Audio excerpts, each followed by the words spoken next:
Good morning, ladies and gentlemen. Uh, Today we have the second day of the Justice Sector Reform and Fighting Corruption Forum. We will start with a very popular topic in terms of citizens' expectations, meaning fighting corruption and so seeing the offenders behind the bars and having the stolen assets confiscated is the biggest expectation of people. These are sound expectations if we are to take into account that almost 3 years have passed since the judiciary is in reform. Uh, Laura Kövesi, the head of the EU prosecution, visited recently Moldova and encouraged Moldovan prosecutors to start working. But what are the barriers in fighting large corruption or systemic corruption? Is there any cooperation among institutions involved in this process? Are the anti-corruption policies and reforms the most appropriate to genuinely fight corruption, or vice versa? Do they complicate things even more? I hope that during our discussions today we will manage to find answers to these questions. But before inviting the participants in this panel discussion, I kindly invite my colleague from the Center of Legal Resources from Moldova to provide us some data. Good morning, everyone. It's a pleasure to see all of you here on the second day of the 2024 forum. As usually, I will start my presentation with the Corruption Perception Index to highlight the latest progresses made by the Republic of Moldova. In 2023, the Republic of Moldova had a score of 42 points, ranking the 76th in this classification of 180 countries. Though, by analyzing this diagram, we can see that over the past 5 years, the score of the Republic of Moldova increased by 10 points, though a lot of efforts need to be invested in order to close the gap that we have with such countries as Denmark, that this year ranked the first with 90 points. We still have to mention that the Republic of Moldova is making progresses step by step over the past 4 years. On the next slide, you can see the cases on corruption started by the National Anti-Corruption Center and Anti-Corruption Prosecution Office. These data were provided by the General Prosecution Office for 2023. You can see that the total number of files was 1,065, which is a significant drop in 2022 when there were 723 cases, and in 2023 the number of cases decreased twice. Regarding the corruption cases sent to the court, here we can see a downward trend as well. So in the past 4 years, more than 250 corruption cases were not sent to the court. In the report of the General Prosecution Office of 2023, highlights the sanctions used more often for corruption cases, such as conditional imprisonment and fine. These sanctions were used in 40% of the cases, whereas the fine, the percentage of fines was by 10 percentage points less than the previous years.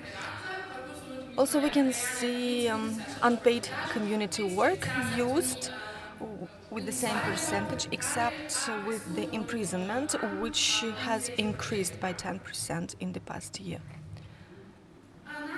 In 2023, the Anti-Corruption Prosecution Office prioritized fighting high-level corruption, which includes corruption deeds committed by high-ranking people, as well as a corruption that resulted in large damage.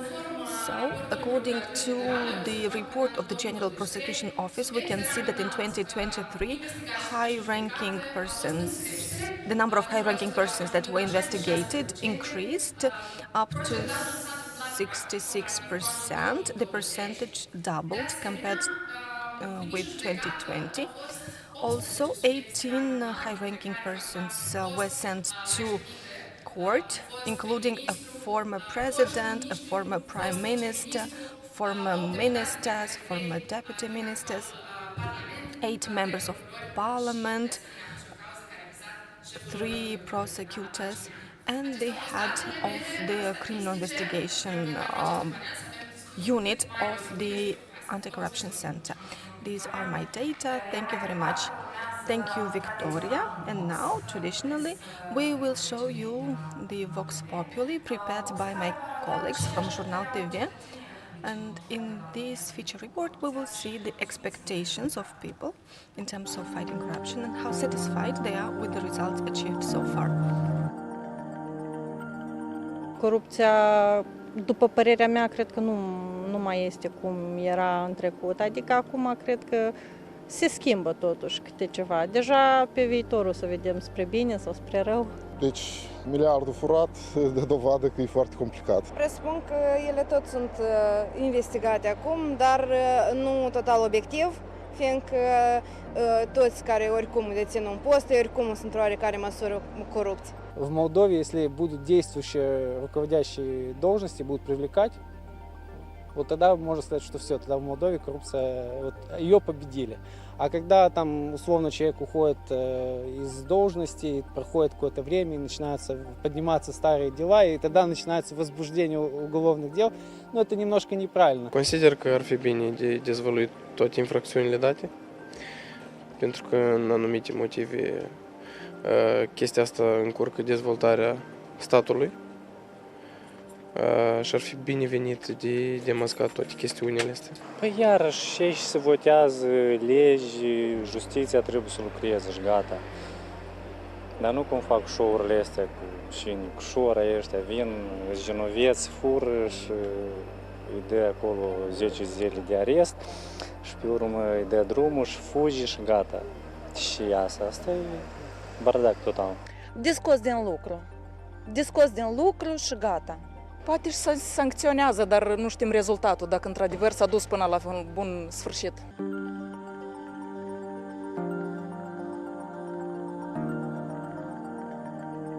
Я не знаю, с чем они борются. По-моему, все люди, которые с ними борются, они же и пчелы, которые борются против меда. Понятно, что есть, так сказать, процедуры, которые затягиваются определенное время, исполнение этих процедур, но пока на данный момент больших результатов не видно. Lucrează atât instituțiile anticorupție cât și cei mai sus de ei lucrează. Este o întrebare la care aș putea să răspund cu 50-50, pentru că mai mult ca sigur că persoanele ce dețin funcții înalte în aceste instituții, cum ar fi CNA și chestii de genul, mai mult ca precis că chestiile cu mită și oricum figurează între ei, mai mult ca precis. Pentru că este un sistem deja introdus care funcționează de mai mulți ani, chiar 10 de ani, și eu cred că o să fie foarte dificil să fie combătută chestia asta. Pentru asta este nevoie de timp. Mult se mușamalizează, deci cei ce fac careva încălcări mici sunt sancționați mai dur decât cei care fac încălcări mari.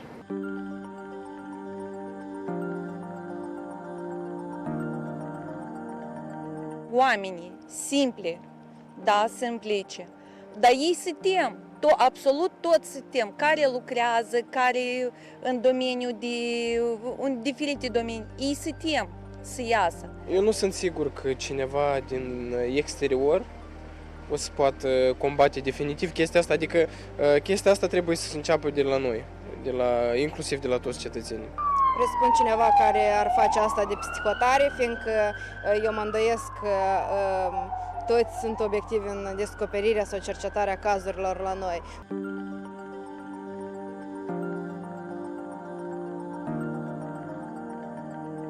Mi-e greu să mă pronunț, fiindcă părerea mea este că, având în vedere nivelul de corupție din țară, nu tot timpul este demonstrat bunurile sechestrate, corect sequestrat sau nu, și atunci s-ar putea să fie o greșeală din punct de vedere judiciar și atunci avem de plătit ca țară, fiindcă avem multe cazuri la CEDO care le-am pierdut din cauza unor greșeli din sistemul judiciar.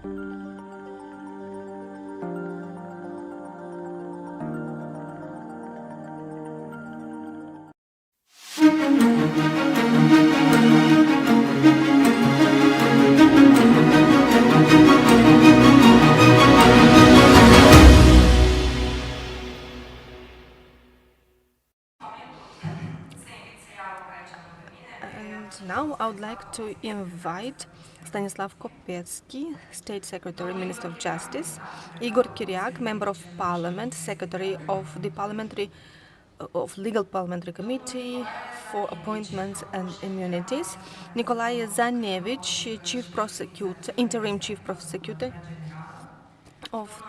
at the General Prosecution Office, Alexandra Savka, Deputy Director, Colonel at the National Anticorruption Center, Sergei Karapunarlı, Head of the Agency of Crime Assets Recovery, Lilian Kishka, President of the National Integrity Authority, and Radu Nicolae, President of the Association for Cooperation and Sustainable Development, Romania.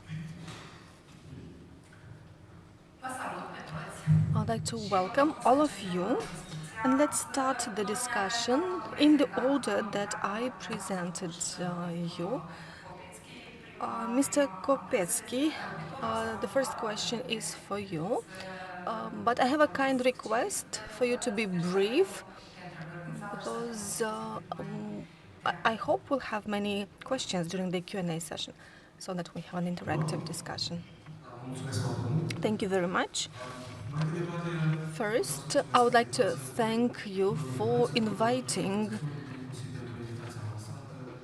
me to this forum. And also I'd like to thank the organizer for this wonderful event. I watched the first day online. Today I'm here in front of you. And I will try to present briefly on behalf of the Minister of Justice and on behalf of the government, the anti-corruption policies. I was very attentive when watching this Vox Populi. Unfortunately, I agree with many of the worries expressed by people and the difficulties mentioned by them. Yes, indeed, corruption is a social phenomenon, and as you have seen in the Vox Populi, corruption undermines the people's trust in government's institutions.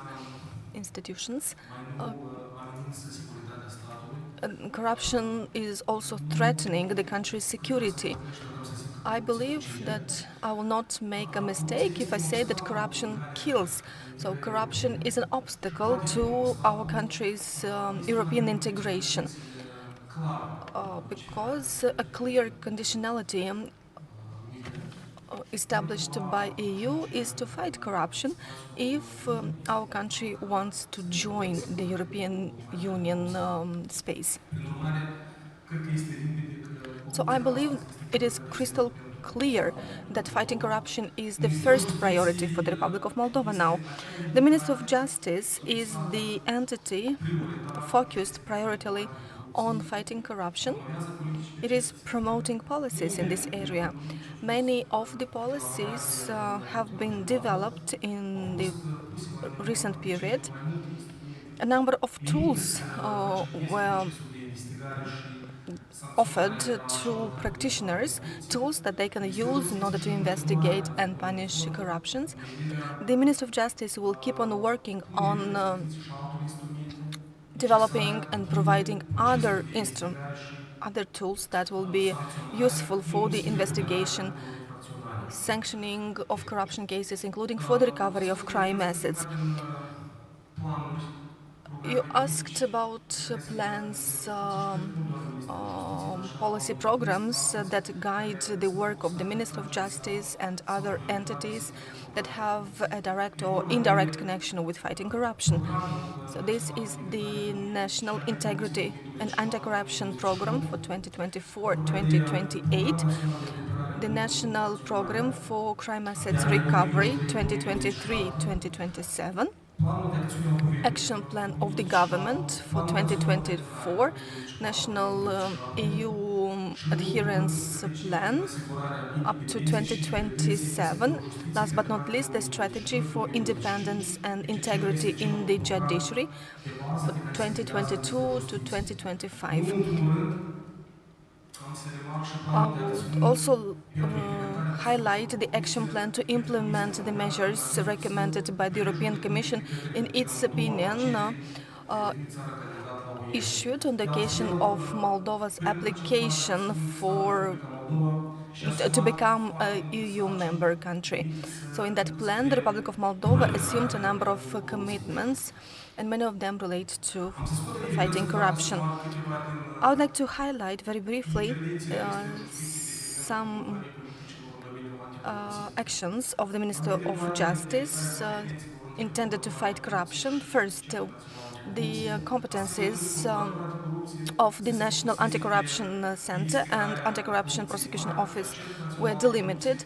So the Anti-Corruption Prosecution Office will focus on large-scale corruption, whereas the Anti-Corruption Center will focus on systemic corruption and small corruption. So also, we try to make this separation in terms of the headquarters as well. The Anti-Corruption Center is working with the territorial prosecution. The Anti-Corruption Prosecution Office is working independently. In 2024, the number of staff in the Anti-Corruption Prosecution Office was increased. So now this authority, the Anti-corruption prosecution, has the possibility to employ the needed number of investigation officers, criminal prosecution officers, technical staff, enough to cope with the challenges so that this authority is able to fight large-scale corruption. Many changes were made to the Criminal Procedure Code in terms of the 4 simplified procedures, fast-track procedures. Also, a new institution was introduced at the request of the Anti-Corruption Prosecution Office, National Anti-Corruption Center, in order to try to investigate more effectively the large-scale corruption. The judiciary agreement of public interest was introduced. This is a simplified procedure for legal entities that commit corruption. Also, the law was improved in terms of the special investigative activity. To be more specific, I would like to highlight the possibility that is offered to investigative officers to conduct special investigative activities for corruption crimes, which according to the classification are light or less severe. Because according to the general rules, special investigative measures should be taken only for certain crimes that have a higher level of severity. The criminal code was also amended in this regard. The Minister of Justice, on the one hand, the Parliament of the Republic of Moldova, on the other hand, on the basis of their own initiatives, have contributed to improving the legal framework in this area. The sanctions for illegal funding of a political party or electoral candidate were increased. Also, we have tougher sanctions now for remunerations that are paid for the benefit of a political party or a or electoral candidate. Also, we have amended the law to broaden the context where a bribe can be given in order to influence a certain decision. The criminal code was also recently amended to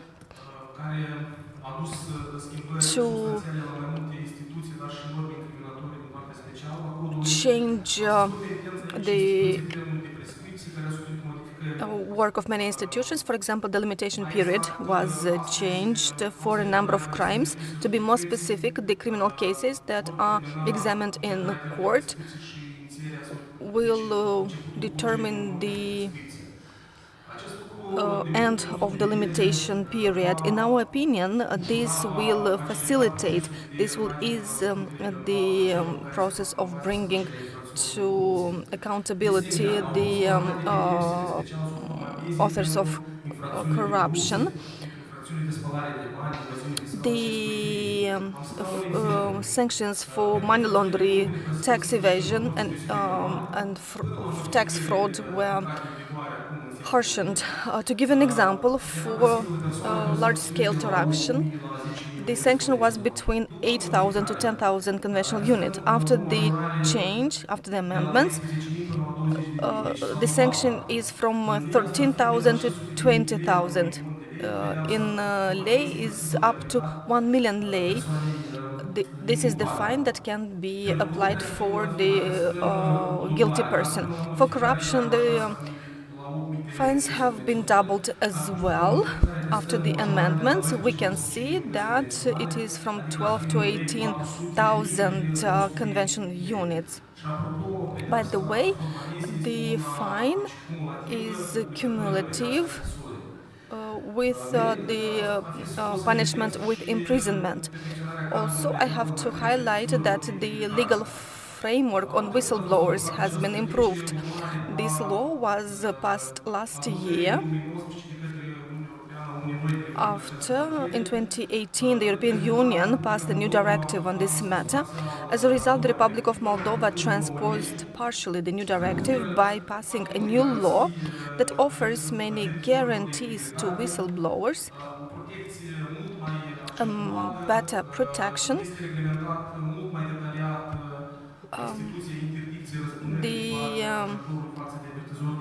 They are much better protected from retaliation by employer, and there is a clear mechanism to punish the retaliation. This new mechanism is intended to encourage the process of unmasking the corruption offenders. This mechanism should be used in the process of preventing and fighting corruption. The Ministry of Justice also launched a number of other initiatives focused on the deliberate delay of criminal proceedings. I will briefly highlight some of them. We have introduced the examination in absentia.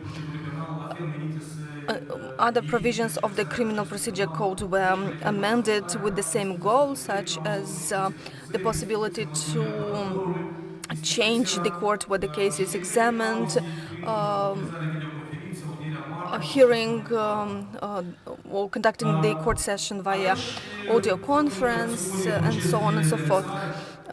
There are a number of actions that are being implemented now. Yes, but you will tell them a bit later, so that you stay within the 10 minutes, because we have many speakers, and then please do not be offended. I am sure that we'll have a lot of questions on this topic. And now I kindly invite the next speaker, but before that, because I did not mention it before, in this panel we also invited the representatives of Anticorruption Prosecution Office. This is the main institution involved in fighting large-scale corruption in the Republic of Moldova. They understand that no one was delegated to participate in today's event. This is unfortunate, because it is quite complicated to talk about, to discuss about fighting large-scale corruption without the participation of a key stakeholder in this regard. So now I would like to invite Igor Kyriak, Member of Parliament, Secretary of the Parliamentary Committee for Appointments and Immunities. So Mr. Kyriak will tell us how the Parliament is involved in this process. We have seen that a number of laws have been passed. And the figures that were showed by our colleagues from the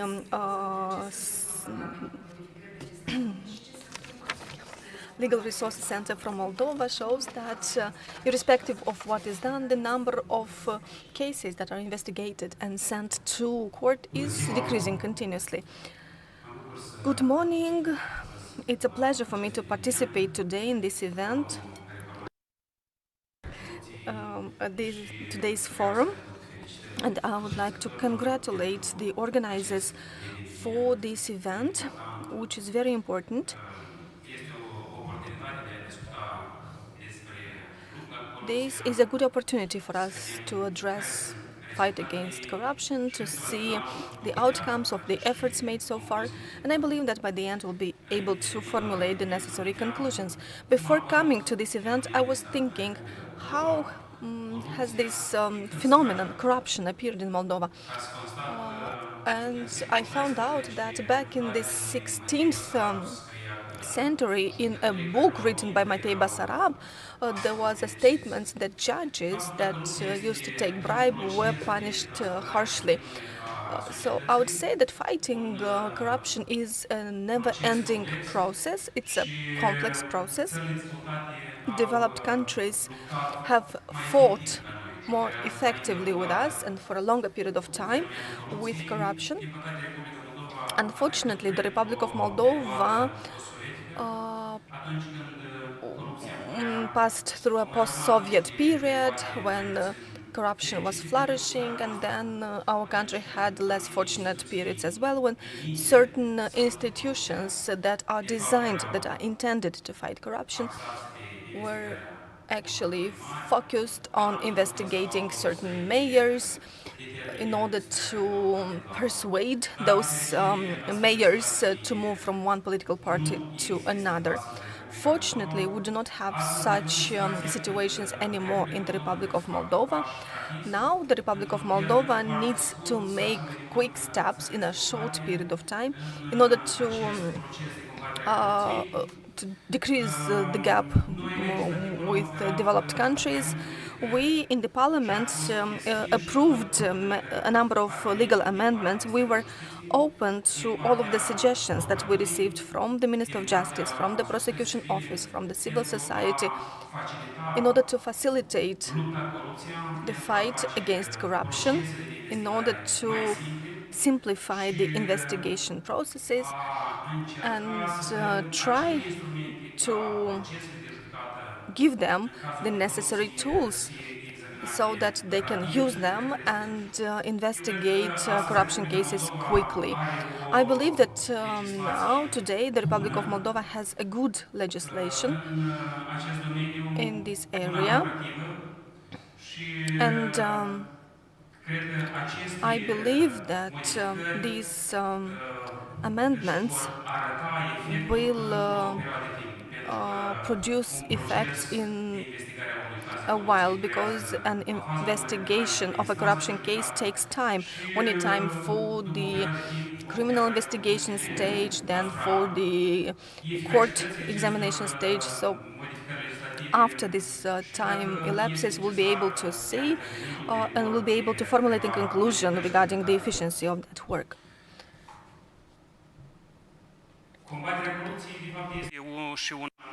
Combating corruption is a commitment for our parliamentary majority.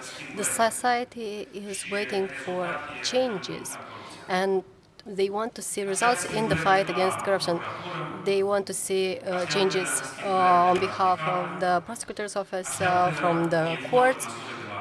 They want adequate efforts from the National Anticorruption Center, and they want to see these well-known cases closed. I think we can measure this through the perception of the society, by the degree of trust of the society in judges, prosecutors. And I can see that in the recent period, in mass media has shown a lot of activity. A lot of investigations have been started for corruption cases. Searches have been carried out, and this is perceived as something positive. However, this is not sufficient. We cannot only have the investigations. We need these investigations to be quality ones. We need the cases to be sent to court. These cases should be examined in a short deadline, and those who committed corruption actions need to be held liable according to the gravity of their actions. And then this will also have an effect in terms of prevention. We still need to work on prevention, in my opinion, because we have trials that go on for years. There are situations when in courts these cases are being examined for long periods of time. And as we've seen in this presentation, many receive sentences in the form of fines, or it takes so much time that the statute of limitation expires and no sanctions are applied. There are also positive things that I can see and I discuss with people when I go to different localities. Today, we don't see the bids that are won by the same company. I mean the tenders that are created by the municipalities. I mean the European Village. And this is a good thing, but we want to see a conclusion in the high-profile cases and more efforts so that the society perceives this effort as one that gives results. So the rhythm or our future depends on how fast we move in this area. The EU integration depends on the speed we fight against corruption. And the people need to see that this is efficient. And not least, the European institutions should give us a good assessment in terms of the fight against corruption in order to have progress. This fight is an irreversible one. And this speed depends on the prosecutors, judges, state institutions, and the society in general. The efforts we put daily into this matter. When I discuss about society as a whole, I'm discussing about the change in mindset regarding giving bribe, regarding reporting corruption cases. And we saw in the news that we saw earlier, or the video that we saw earlier, that the society mentions lack of transparency. And the lack of transparency in corruption cases, the lack of continuous communication about the efforts and the results obtained creates the perception that things are not moving fast enough, or they are not moving in the direction that we all want them to move into. And we should think about the need to inform the society about the corruption cases and the need to maintain some things secret. But in order to live in a prosperous country, we need continuous efforts and adequate efforts in the fight against corruption. We need good judges, we need an honest prosecutor's office, one that is courageous in fighting corruption. And as I was saying, daily efforts. The way we fight corruption influences the level of investment of the Republic of Moldova. Also, it influences the level of our salaries. And these efforts should be in line with the expectations of the society. We should all work towards fighting corruption so that our country goes where it belongs in the big European family, where people have better living standards. This is what we all desire. Thank you. Thank you, Mr. Kiriak. I would like to give the floor to Nicolae Zanevich, Interim Chief Prosecutor of the Criminological Analysis and Legislative Initiative Division, General Prosecutor's Office. But before his intervention, I would like to let everyone know that if you are following us online, you can already send questions for the guests in this panel. If there is something that you would like us to ask, mention who the questions are addressed to, and we will ask them when we get to the Q&A session. Mr. Zanevich, you have the floor. Hello, everyone. Thank you for the invitation.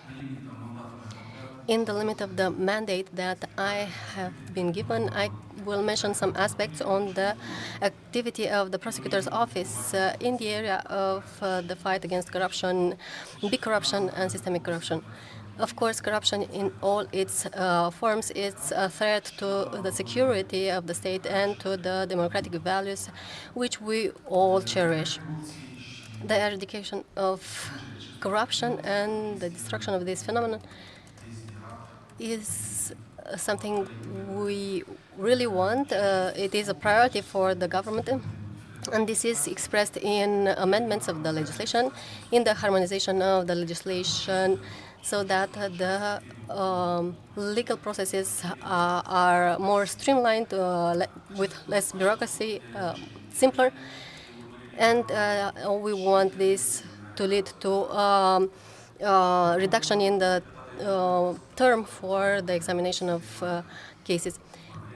It was mentioned that the criminal proceedings are delayed in cases of corruption, and I would like to mention something. In order to have a criminal investigation and to send to court a criminal case, by respecting the guarantees of a person, we need a certain term. Moreover, after the legal changes, the criminal procedure code was changes, and the responsibilities of the prosecutor, of the investigative institution was broadened. The special proceedings on the recovery of goods confiscation, which were introduced recently in the criminal code and in the criminal proceedings code, need time and effort. And this time and effort are not included in the sentence or the decisions of the judges. This is somewhere behind the decision. Just the result that is obtained shows the efforts put in by the prosecutors and the investigative bodies. At the past forum, one representative mentioned that the acquittal case on corruption cases is between 3 and 15%.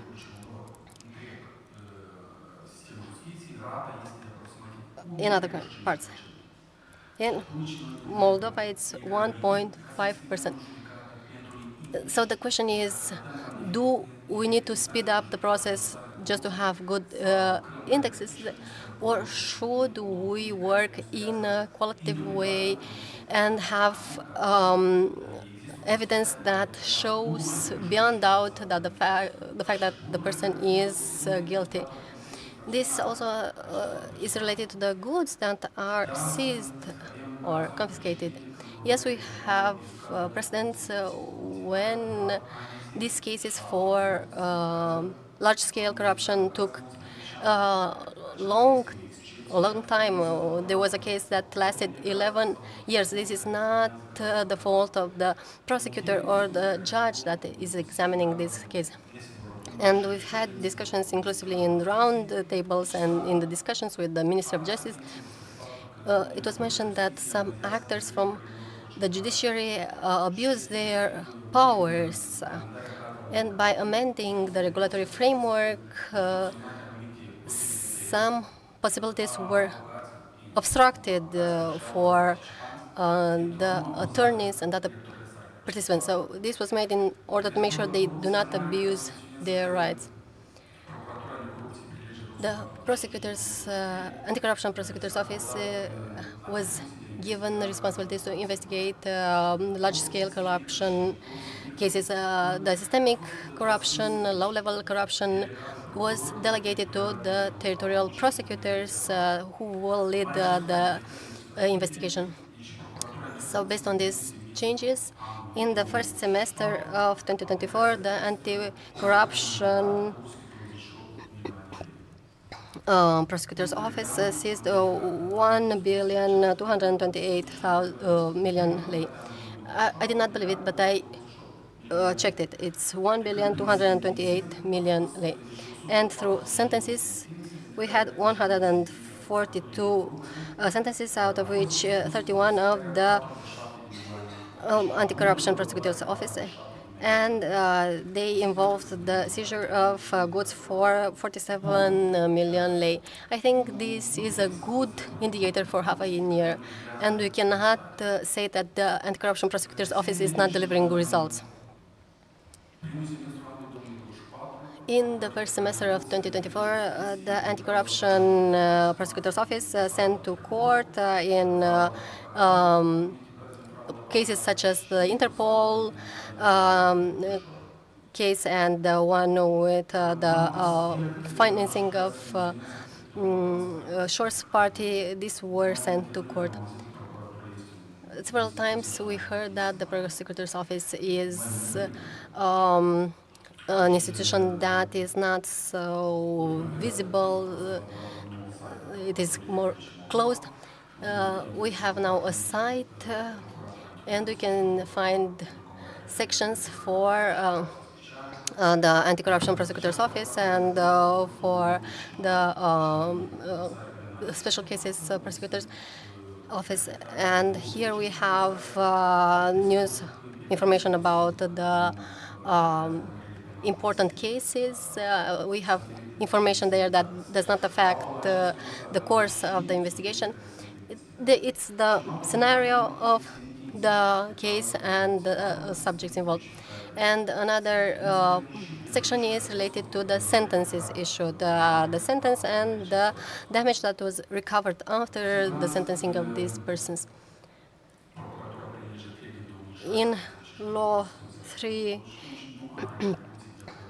from 2016 and on the basis of the Constitution, we cannot intervene every time, but this prevention should start from the young childhood. We need early education so that this becomes part of our DNA, becomes part of our values as a nation. I will use this opportunity to say that we are all speaking about fighting corruption, about judiciary, about prosecutors that are strong, with people who have integrity, who are independent. Yes, this is the ideal formula. But on the 8th of August 2023, the Constitutional Court issued a decision saying that the salary of prosecutors will be increased at least depending on the average rate of inflation. This was not enforced up to now. The last increase in salaries was in 2018, the last significant one.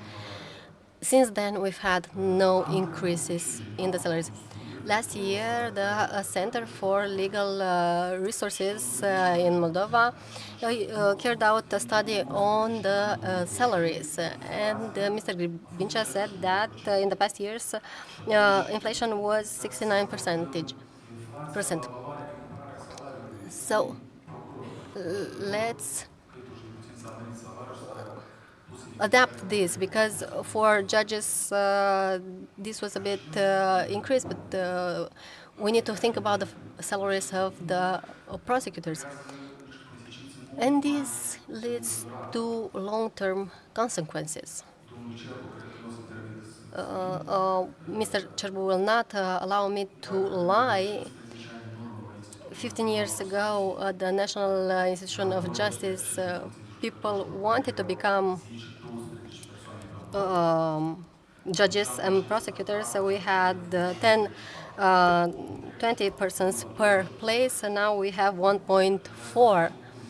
So let's draw the conclusions. Why don't these people want to become prosecutors or judges?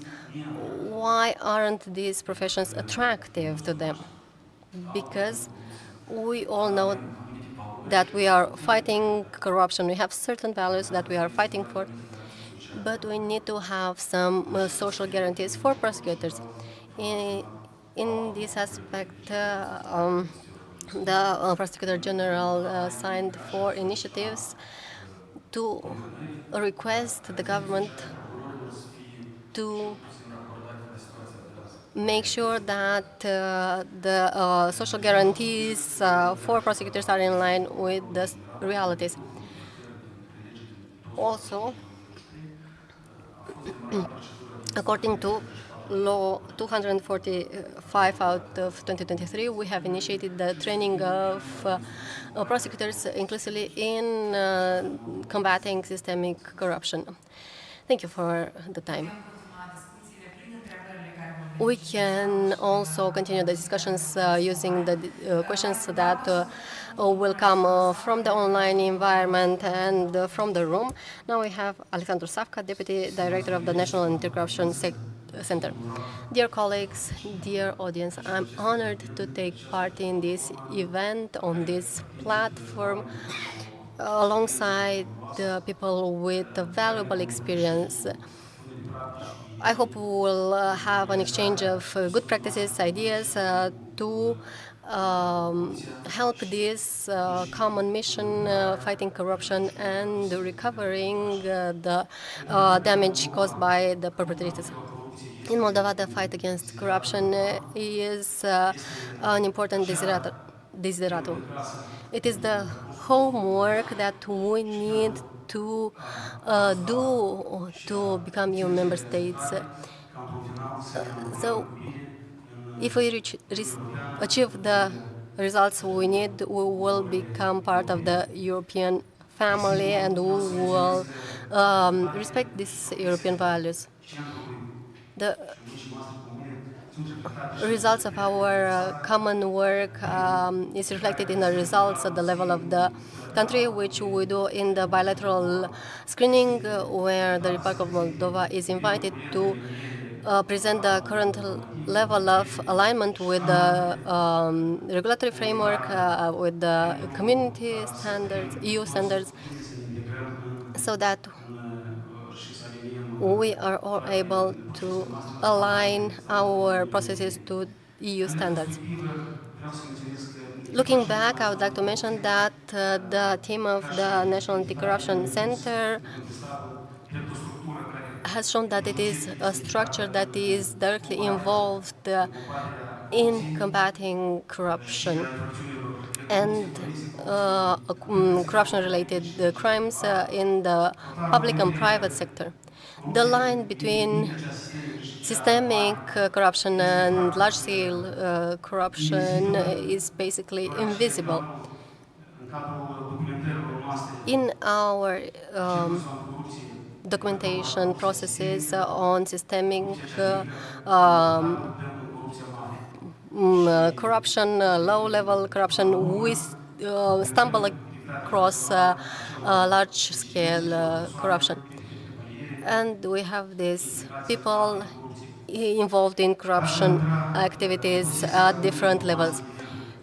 If we receive different intelligence, we use it, and in the end, jointly with the prosecutors, we report these crimes and send them to the relevant bodies. If we look at corruption, this is a phenomenon that threatens the security of the state. And the National Anti-Corruption Center is not working alone. It is working together with other law enforcement bodies, with other actors, and only together we can reach that perception level among citizens regarding the reporting of corruption actions. So only together we can be efficient and reach the expected results. Moreover, I would like to say that the NAC is a body that is part of the state security bodies, and corruption threatens the state security and influences the social life in our country. This is why we come with these practices in order to combat and discourage corruption activities, related activities. I would like to say that one of the main responsibilities of the National Anti-Corruption Center is related to the part where we have criminal investigation officers. And I would like to give you more information about the crimes, the number of crimes, but we are limited in time.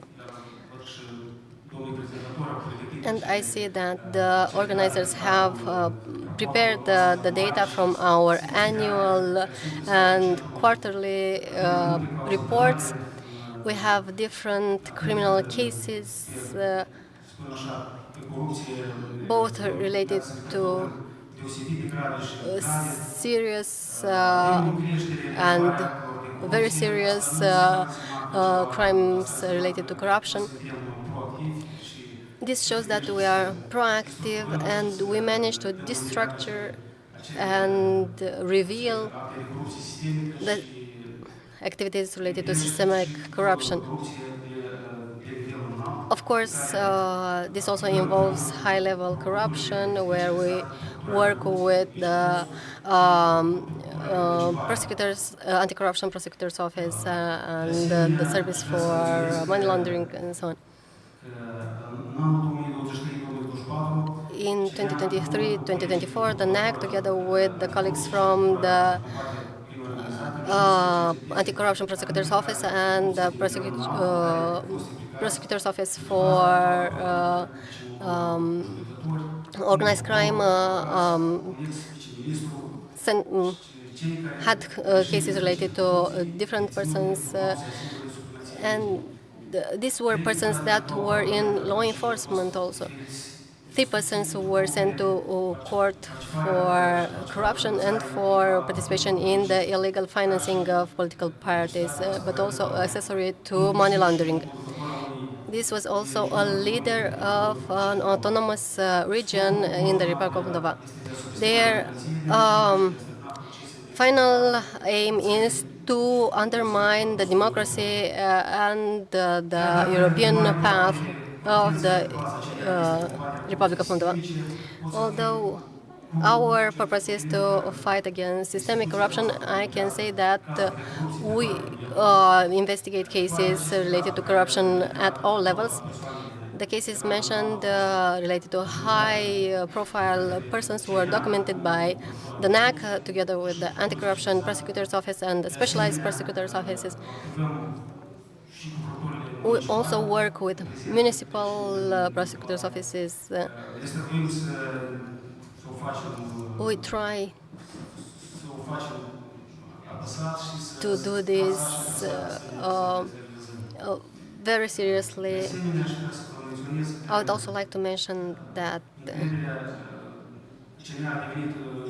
NAC has become a strong institution, and what is specific for us, well, this is the fact that we are strong is seen internationally and nationally. We work with our counterparts in different states, inclusively from the US, and we have a lot of cross-border challenges, and jointly with them we try to discourage corruption activities. We also are involved in the EU accession processes, in the development of the cooperation with these institutions. We collaborate with diplomatic missions, with the consular missions that are accredited in the Republic of Moldova, and so on. We still have a lot to do, but the results that we have achieved in the 22 years since the center was established have shown an important leap in the strengthening of a system that can fight corruption at all levels. This gives us hope that we will achieve our objectives and that we will have at the level of society the good practices and a good level of intolerance towards corruption. Thank you for the presentation. Now I will give the floor to the head of the Criminal Assets Recovery Agency, Mr. Serghei Karaponarle. Please tell us what is happening with the assets seized, and moreover, why don't we have more confiscations? Because people are waiting to see two things: people going to jail and to see the money going back to the state. Thank you, Mariana. Congratulations to the organizers. And I'm happy that in these 2 days we have the possibility to meet again, to have a recap, to look back at where we started from, where we are now, what do we still need to do. And I'm really happy to see our faithful partners and the successes and the progress that we will be discussing about have a lot of parents. Only failure is an orphan. And I would like to mention that the success was possible with the direct and indirect involvement of the EU delegation, of the experts in anti-corruption, in preventing, in anti-money laundering. Also, this was due to the Embassy of the United States, due to the civil society, which through its project stood by us, helped us build our professional and personal capacities.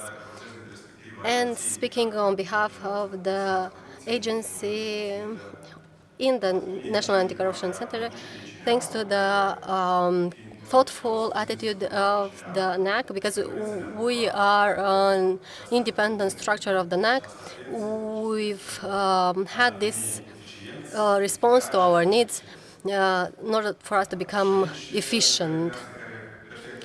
And you mentioned that the expectations are high in the sense of having a final point in the recovery process.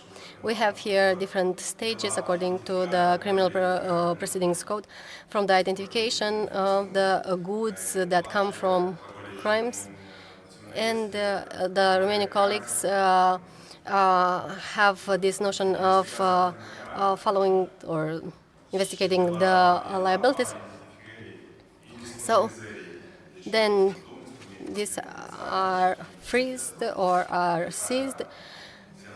They are freezed. This is in order to reduce risk to lose these goods before the seizure. So then, after the decision of confiscation, the case is sent to court, and then until we have final decision and an enforcement order. Indeed, there is some progress, but despite this, the average is below 1%.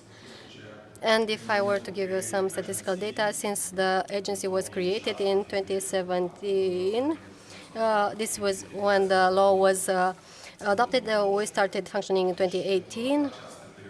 So for this period, we have up to now 9.5 billion lei, basically $500 million or million dollars. And you've mentioned the visit of Laura Codruța from the EPPO. Vorbesc de sechestre la moment și So, as representatives of the national system, as well as ordinary people of this country, all of us want to transform these sequestered goods or seized goods into confiscated goods on the account. But can you give us an amount? How much was confiscated? Unfortunately, up to 1% countrywide, $500 million of US dollars. So if you calculate less than 1%, these are assets that have been confiscated. So it proves that we still have a lot of work ahead of us. So we have to strengthen our recovery system that consists not only of the specialized agency of the Anticorruption Center, but other stakeholders as well, including the prosecution, the government, the role of the presidential office, parliament, executive, CSM, with whom, together with the civil society and the support of international donor, we have developed a 5-year strategic planning document. And I'm very glad to have this document because this is kind of our Bible. And we are already working on the implementation of this program. We have obtained some strategic specific objectives intended not only to increase the coverage level, which in its turn is a way to prevent crime. Yes, today we are discussing about corruption, but as far as you might know, the agency was created for financial investigations as part of corruption and money laundering cases. And later, the MPs amended the law and broadened the range of cases that we can investigate. So now the agency can be involved in the investigation as part of up to 55 types of crimes.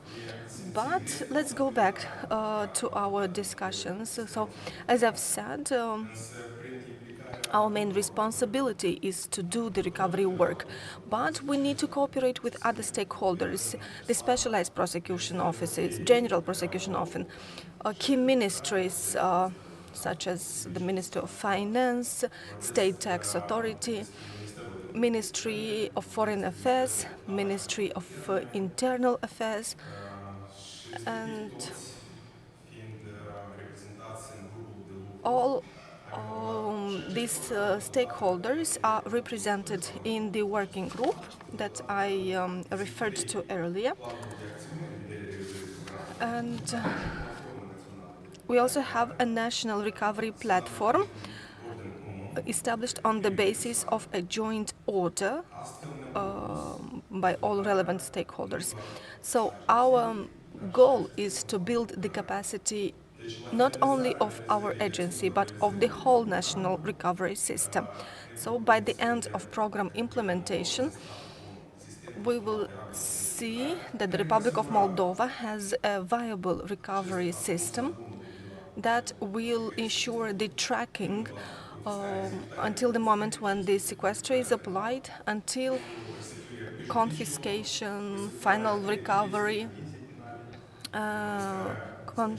special confiscation, or so-called extended confiscation. This is our goal. And you have mentioned correctly that people have high expectations. And why I have mentioned prevention? Well, when citizens see that criminals still have in their possession the crime assets, this is discouraging for them. This slogan, crime doesn't pay is a slogan that we take very seriously, and I am glad that we resonate with the principles underlying the work of the European Prosecution Office. So we would like to cultivate the same approaches. I had the opportunity to talk to our counterparts from various European jurisdictions, including from the USA. Maybe you have heard that we participate not only in the tracking and recovery of crime assets, we are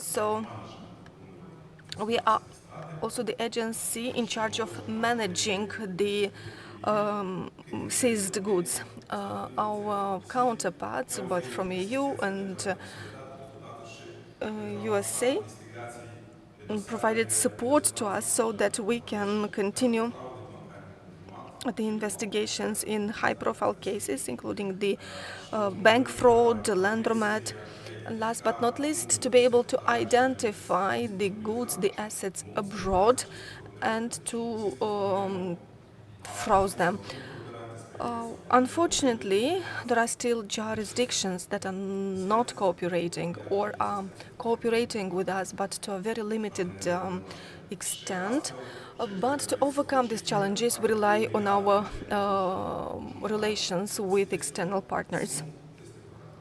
Because unfortunately, most of the assets are abroad. They have been recognized and confirmed by the authorities of those jurisdictions. To give you another figure, out of all of the seized goods, about 70% are assets owned by crime authors as beneficial owners. This is our performance indicator, and we are very proud of it. So when we go to the court to ask for a seizure, we have evidence to prove that the beneficial owner is the criminal. So I am following your suggestion and stop here. So this shows that the big corrupt people are not patriotic. They are just taking the assets from the country and take it abroad. So that's one more reason not to love them. And now I invite Lilian Kishka, President of the National Integrity Authority. Good morning.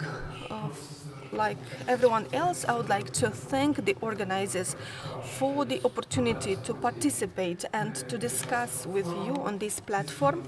This is a great opportunity to see the challenges, to set some objectives. Speaking about the National Integrity Authority, I would like to say that we are not a law enforcement authority, we are an administrative institution, and our mission is to ensure integrity of high-ranking officials and participating in fighting corruption by controlling their assets, conflicts of interest, incompatibilities, and restrictions. I would like to say that recently the authority has achieved certain results. I do not want to say that the results are very good, but I believe that the number of reports issued on this matter shows that our inspectors already have a good training in this regard, and they focus their efforts on verifications where they can identify significant differences. And in this context, I would like to say that in 2023, out of 104 reports, 20 identified a significant difference above 20 million lei.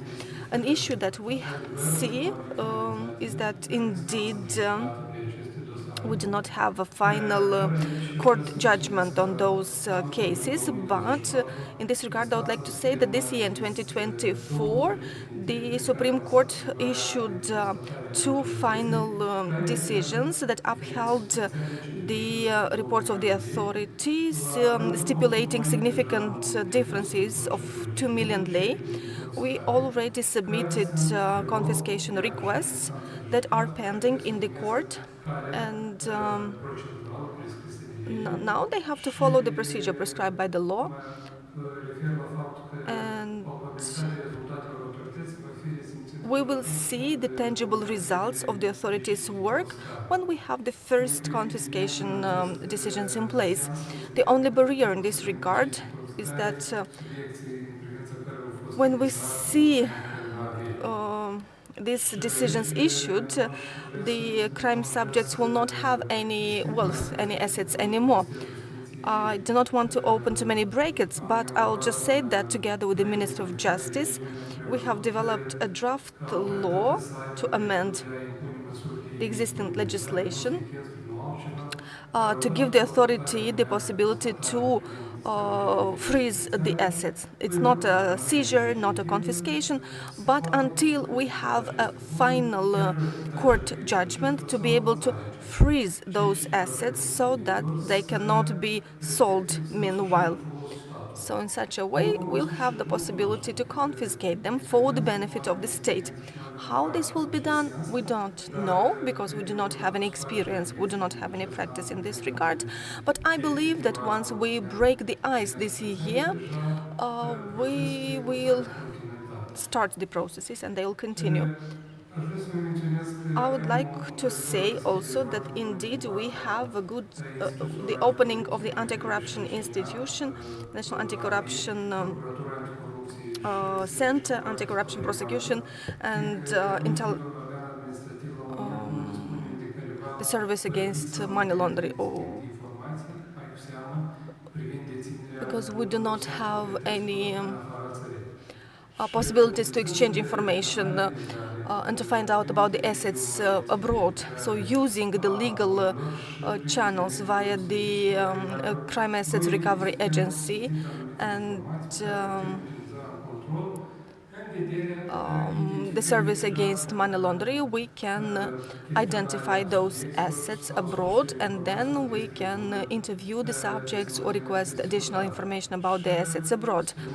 And unfortunately, the biggest problem is with our Romanian partners, because there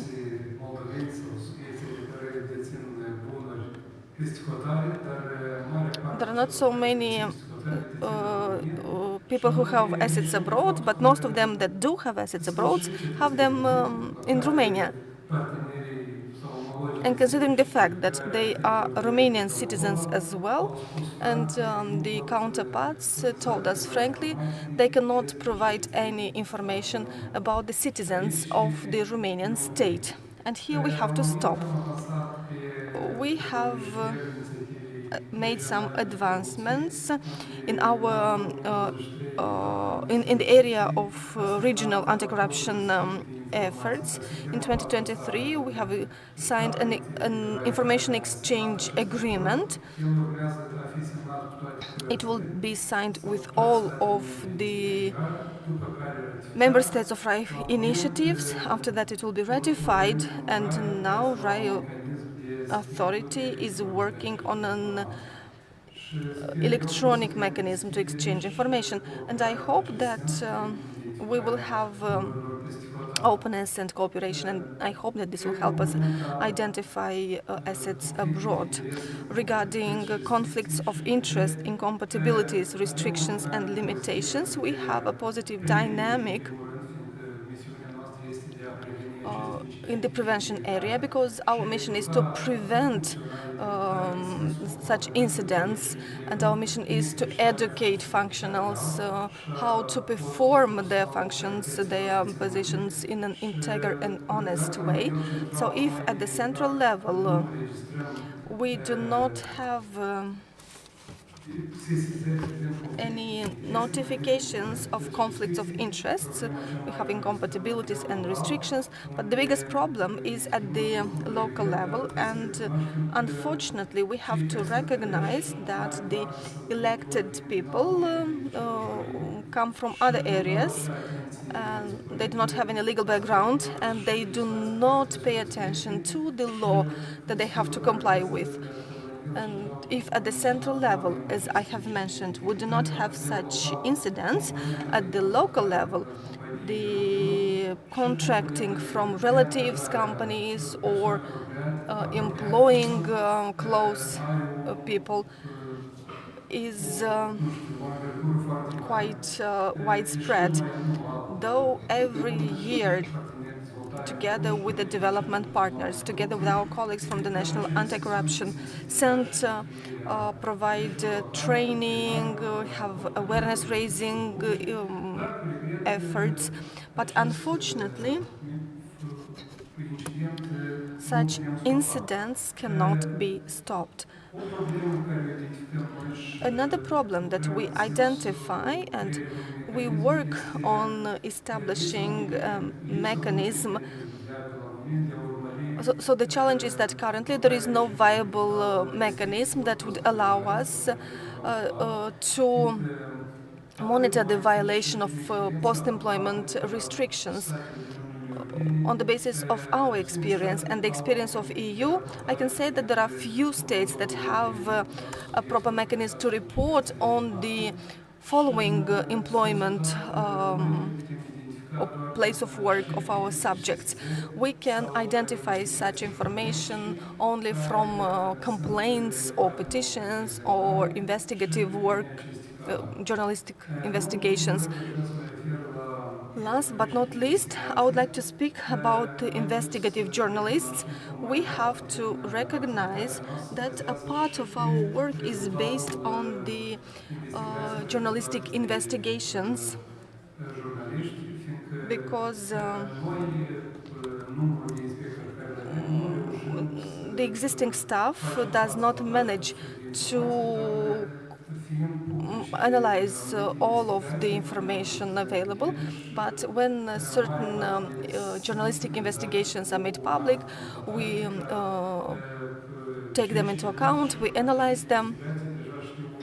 So this shows that investigative journalists already know how to do their work. They know on what areas to focus their attention.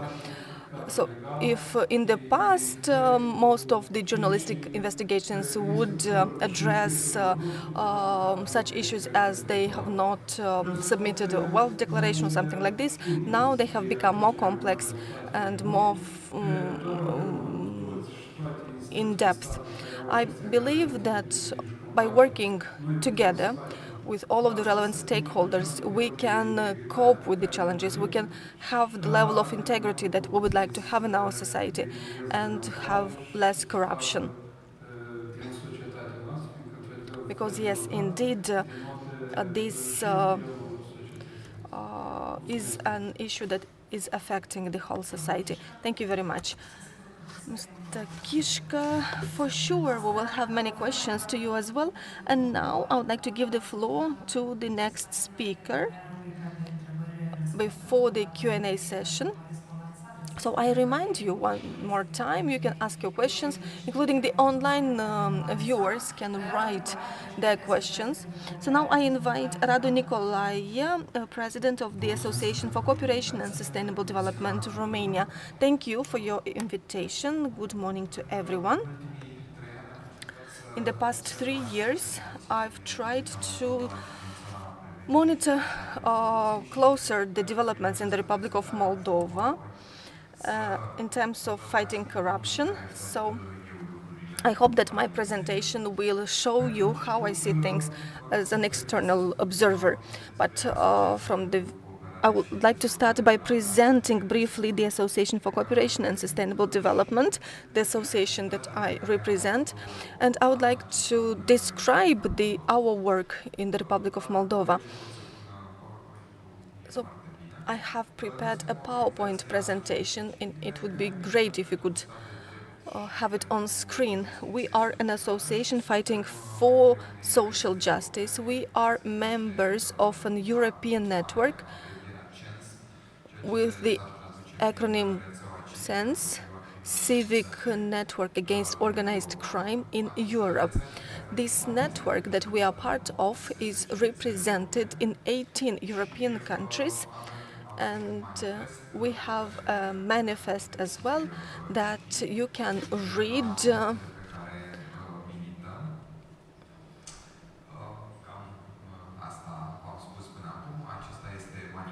So this is our manifest.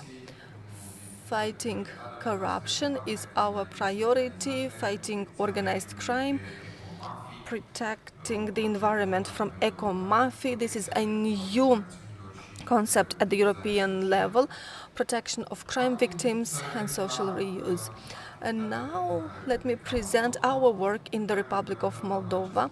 This year we implemented a project which is entitled Rule of Law Resilience in Moldova, because we believe that by developing strong, professional, independent institutions,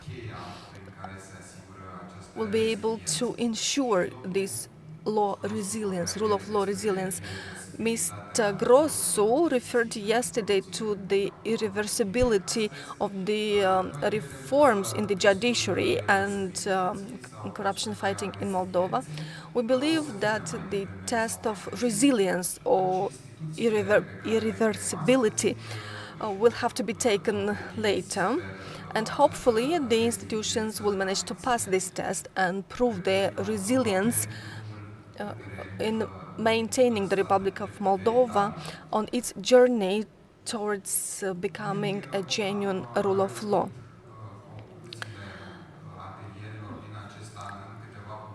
We have prepared a number of publications to present the conclusions of our work this year. This week, a podcast was launched. It was done together with the Chief Anti-Corruption Prosecutor, Mrs. Dragalin. You see there the QR codes if you'd like to access those resources. The main conclusion of the workshops that we have conducted this year is that the Republic of Moldova is on a correct path, correct journey of strengthening the rule of law and building the capacity of anti-corruption institutions. But this journey towards modernization is a long and complicated one. I believe that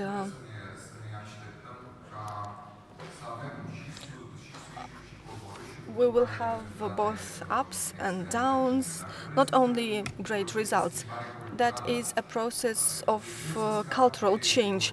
It's difficult to get rid of corruption. That's kind of vicious circle. You have to change mindsets, attitudes, and values. Let's take two examples in this regard. The example of Romania, that committed to modernize the institutions, to build a genuine rule of law in the 90s. Romania has been member of the European Union for 18 years, and we can see that the judiciary still has fragilities. The reform is not yet ready. I will not detail the situation of Romania, but Mr. Shirkan this afternoon will launch several books, and I would like to say that this fight is still very vivid in Romania, though so many years have passed. And I will give you another example regarding corruption perception in the European Union. I hope you can see the screen. We have the results of the latest Eurobarometer showing the corruption perception in the European Union. It was launched in June or August this year, and we are complaining that there is a high corruption perception in Moldova. But as you can see, it exists in EU member countries as well. European citizens are still unhappy with the performance of authorities, and they are still unhappy with the existence of corruption in their countries. So you can see in EU countries we have a backsliding in fighting corruption. So the Republic of Moldova is somewhere between Hungary and Italy in terms of generalized perception. As far as I know, about 86% of Moldovan people believe that there is generalized corruption in the Republic of Moldova. So it's normal. It's okay not to be happy. It's normal for this journey to be difficult. But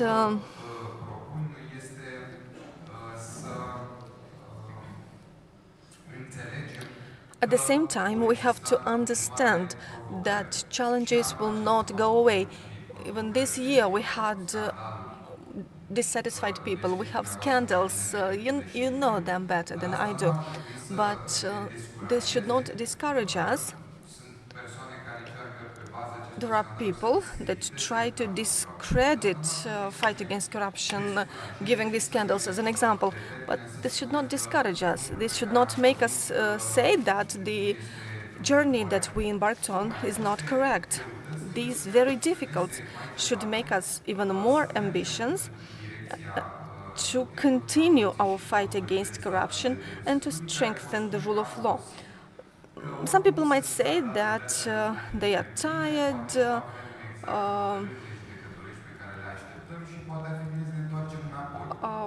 the fight is not producing results, so maybe we should go back. So my question is, back where?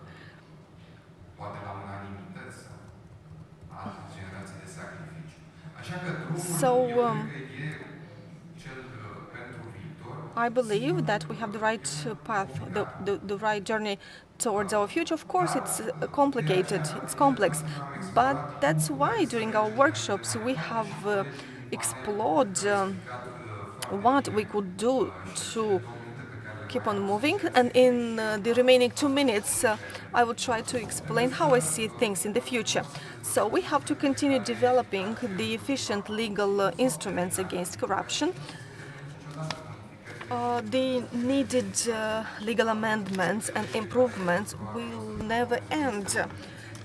Now, the Minister of Justice will have to amend the law to improve the work of the Crime Assets Recovery Agency, and then to improve the verification mechanism. We need to strengthen the anti-corruption institutions, to strengthen their independence, and this fight for operational independence of the Anti-Corruption Prosecution Office that I respect, and I believe it's an important one. We still have to strengthen the autonomy of the Crime Assets Recovery Agency, and I explained how this can be done. Of course, it's also important to build the capacity in terms of staff, equipment, and salaries, as it was discussed today. Also, it's very important to continue presenting the results. We need to have comprehensive statistics from the judiciary. A person in the Vox Populi would say that we don't know what is happening, but we need this information. We need to know how the cases end. We have to be able to monitor what is the status of each individual case. We still need to coordinate the efforts to have a common strategy for all of the relevant stakeholders. It's very important to have common communication, not to work in silos. And I will also highlight the need to protect the professional image. When a prosecutor is attacked, himself or herself personally, or his or her family, the CSP needs to react, and CSM needs to react as well. International cooperation is important. Mr. Kishke has mentioned the importance of exchange of data and administrative information. Just a couple of seconds and I'll finish. So I think it would be good to enter into a bilateral treatment, at least with Romania, and Romania could ensure this exchange of administrative data. We have to engage Moldovan institutions in European partners, European projects. And as we are at this forum, it shows how we can work together with the civil society. Thank you very much. You can find our data on this social media account. Mr. Nicolae, thank you very much. And now let's start the Q&A session. So let me see, first of all, if someone from the room has a question. If you have a question, please raise your hand and you'll get the microphone. The kind of request is for your question to be brief, 1 minute maximum.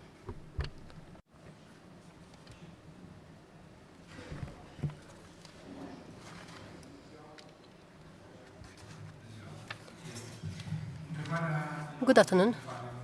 This was not a question. I wanted to ask if anyone else would like to add something, because here we have the law enforcement bodies. I'm from the Superior Council of Magistrates, and I would like to add some things that are important in my point of view.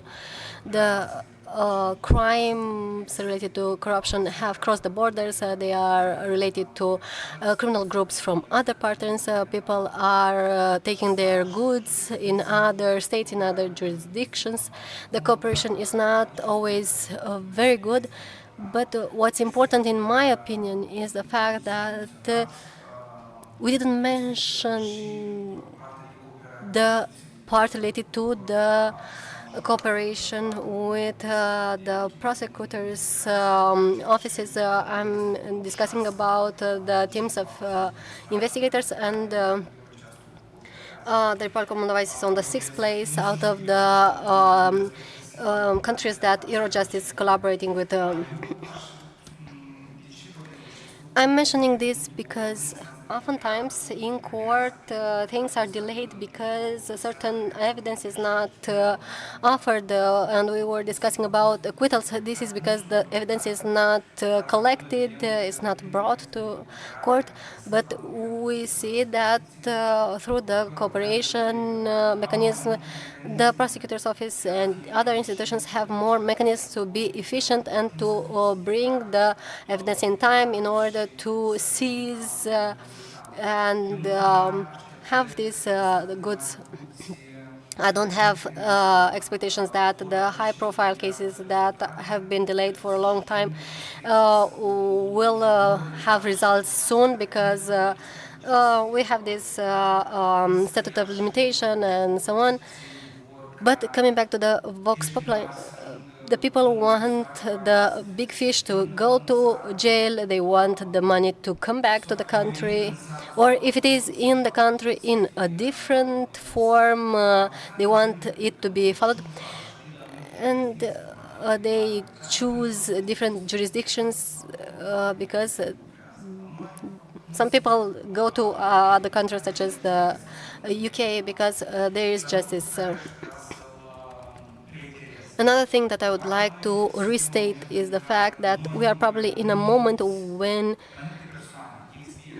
different persons, experts in our field, so we won't have more experts. This is our baseline.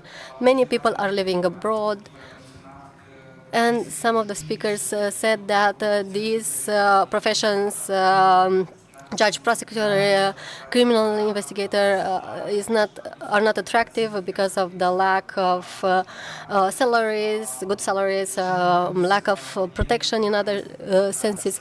So we need to see what are the priorities. The state is engaged in many things, and it cannot cope with everything, because this implies large investments, and with the help of the partners, we are trying to catch up. The idea is that in the end, we need to have a core decision, because what I see is a better mobilization of the law enforcement bodies that in the end leads to a court decision. And this is the mark that is given to the judiciary. Yes, I would like to say that I missed in this panel a representative of the judges. This is not only related to the criminal investigation phase and so on. We have this part related to the trials, and part of our reproaches are related to those who do the criminal investigation, and part of the reproaches go to those who examine these cases for 20 years. So I'll give you some examples. The first case on the theft of the billion, which is in court for more than 12 years. I think that the status of limitation has expired in May. I think this is about a former president of the Bank of Economies, and I hope that by next year we will have a conviction without the enforcement of the penalty, because the status of limitation has expired. But this is a disgrace to have an examination, the file of Mr. Gadivich for so long in the court. But there's something that's probably good that the courts did, that they have these special panels of judges for anti-corruption cases. I'd like you to tell us if you see the presence of these panels for anti-corruption. Please let us know. If you have questions, raise your hand so that we can give you the mic.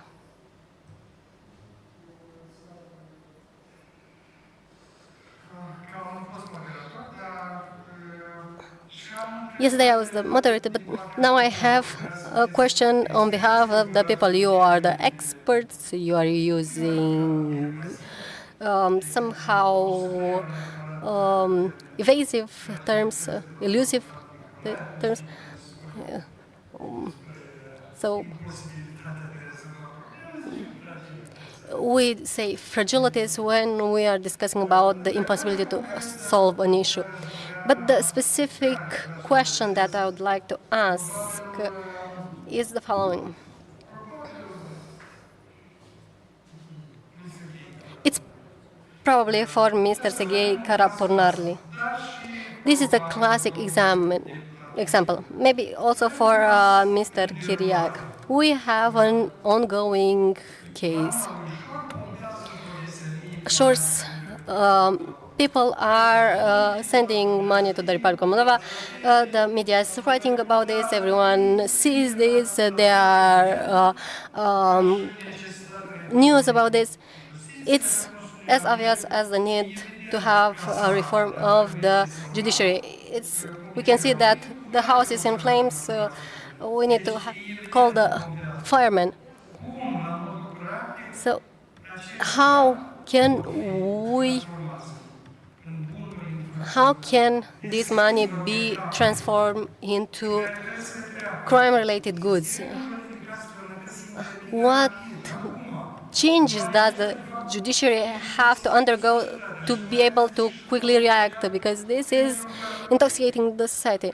And surgeons, if they cannot perform a surgery, have created tools to go to cavities, to bones.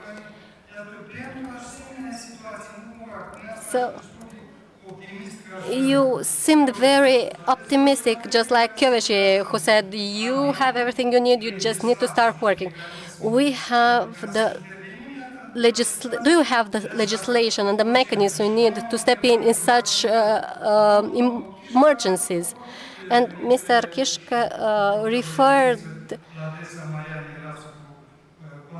to the contribution of the mass media.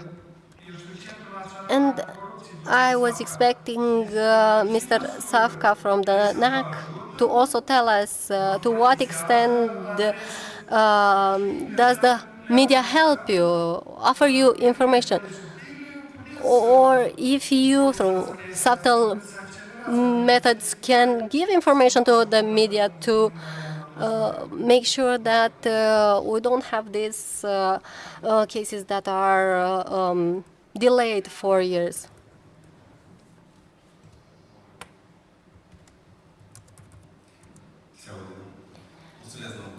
Thank you, Mr. Butnaro, for your question. I need to make a clarification, probably.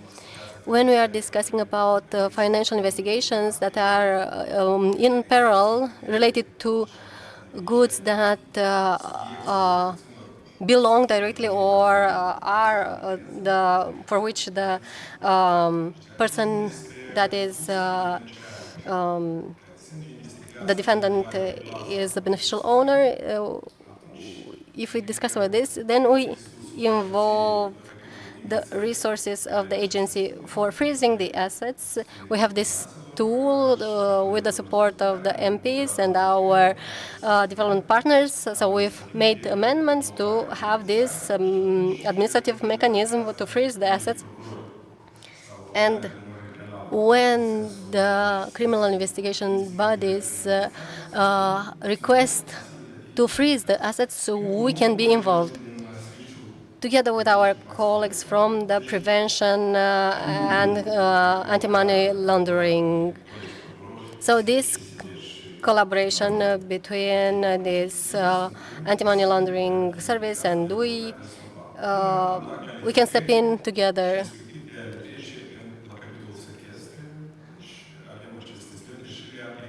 And we are using these tools. In the specific case that you mentioned, I can assure you that we are working on it. The situation is under control. But our prosecutors are the ones leading the efforts.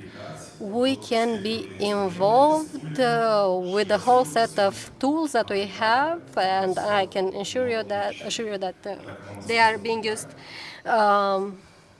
efficiently. I hope that I have answered your question.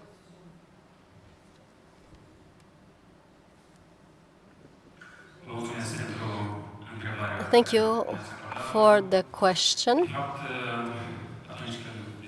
When we tell people that everything is under control, they are asking, but where are the convictions for those who illegally fund these political parties?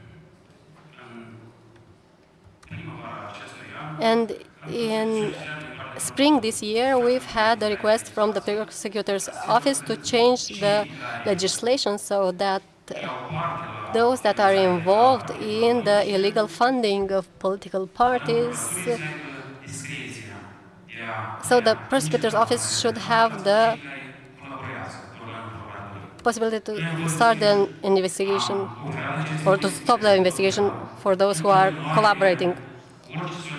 Now, each request from different institutions which would lead to creating additional mechanisms are examined by us individually.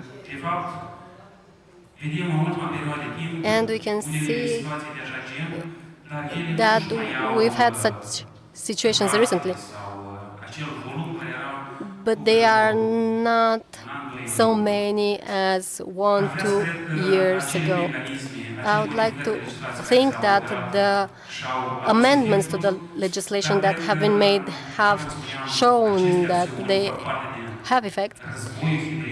But as mentioned, this is part of the hybrid war of the criminal groups against Moldova. We need to defend our country, and if we need additional tools, we are ready to examine them and to offer them. How do you collaborate with the mass media? Thank you for the question. Indeed, often we take actions based on the information in the media. This is done using the classical model. We register this information in our registry, and then we use all our methods, all our responsibilities that allow us to do this, and we investigate what is present in the article or in the summary. And we have a qualification for the deed. And together with the prosecutors' offices or with the specialized prosecutors' offices, we move forward. So, of course, this investigation is done according to the law. Then we initiate criminal cases, and we start the special investigative measures and criminal investigations to see whether this is confirmed or not, or how can we prove that a person has had illegal activities. I would like to add to what my colleague Sergio said and to comment on the illegal funding or the fight against illegal funding of political parties. Indeed, we currently have these leverages, inclusively the new amendments of the criminal code and the criminal procedure code. And since 2023, together with the Anticorruption Prosecutor's Office, we have investigated inclusively high-ranking politicians and other people involved in corruption. And inclusively from autonomous regions, the heads of these regions who have been involved in corruption and illegal funding. Many of these cases have been sent to court. They are not delayed, or we try to have the support of the prosecutor's office. We know how serious this is, and we know that we need to discourage such activities and to have a final point in the investigations. We are doing everything possible so that we stop this legal funding from the beginning, starting with the small donations, so-called, for different parties, and ending in money. We know who is breaking the law, and you'll see that we will fight against this. We will not allow such criminal activities to continue. We have a question sent by Zoom by Madam Olga Katarga. Hello, Madam Olga. My request would be to not take more than 1 minute. Thank you. I'm the representative of the legal professions. I'm the representative of forensic experts. I would like to thank the organizers for showing interest towards this serious problem in our country, corruption. I would like to say that forensic experts are also an important category in the fight against corruption because, as mentioned in the Vox Populi and by the representative of the judges, so it was mentioned that people want to see a final result. Indeed, the work is high quality if it has a final result. And in the cases where there's the need for a forensic report, this is important. But how can we make sure that the cases are examined fastly if we don't have the forensic report? And how can we do this if we have only one expert in merchandise expertise, one expert in the analysis of materials and substances, and so on? The state needs to pay a lot of attention to the 54 experts in our center, because you cannot attract people and hold them if you pay them 7,000 lei a month. And this is like a cry for help.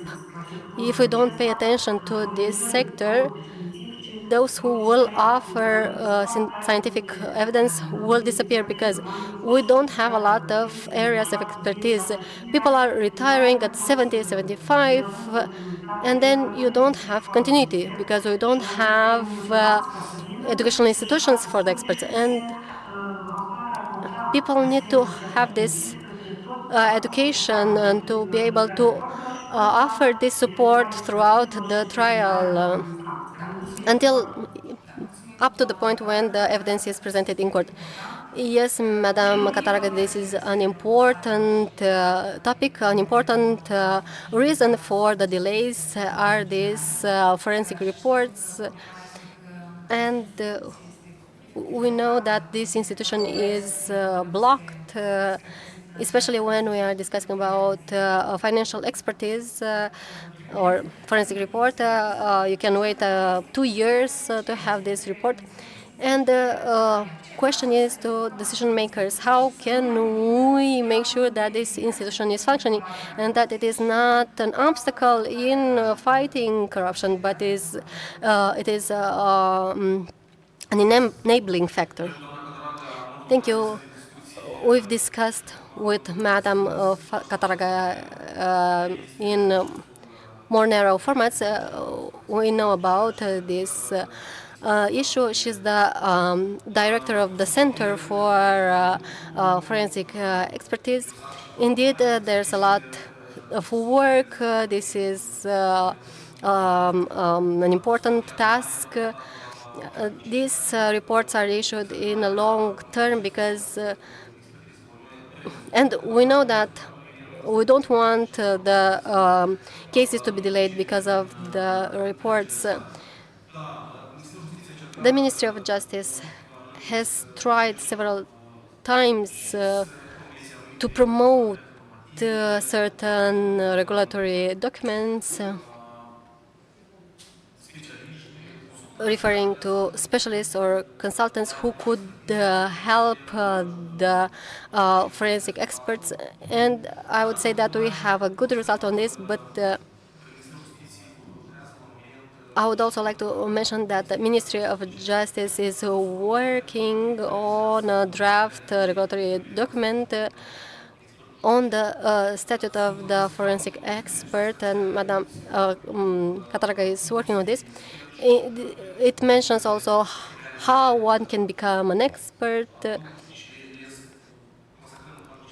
and we want the content of this document to help facilitate people's career path to becoming an expert so that they can cope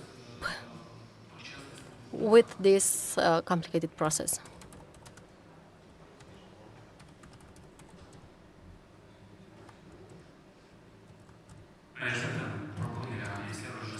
We will be looking forward to the proposals from the Ministry of Justice. There have been several discussions on this topic of amending the legislation. We know that experts from different institutions have met not only at the National Center for Forensic Expertise, and we hope this will change things for the better. Mr. Octavian Yakimovsky, the deputy of the Anticorruption prosecutor. Hello. My questions are related to what was discussed and are related to the previous questions. In the response, I heard the word prosecutor's office probably 20 times. Well, maybe it was 12 times, but I thought the question was more related to preventive mechanism. Last year, the Anti-Corruption Prosecutor's Office drafted some recommendations where the donations for certain candidates and for political parties had to be capped. This in cash. The other had to be transferred using the ID in the bank account. The question is whether this mechanism is being taken into consideration. Also, is there a deadline when the anti-corruption prosecutor's office will be given all the tools provided by different documents? And do we have at the institutional level, or has someone carried out an analysis on the cause for delaying cases in court?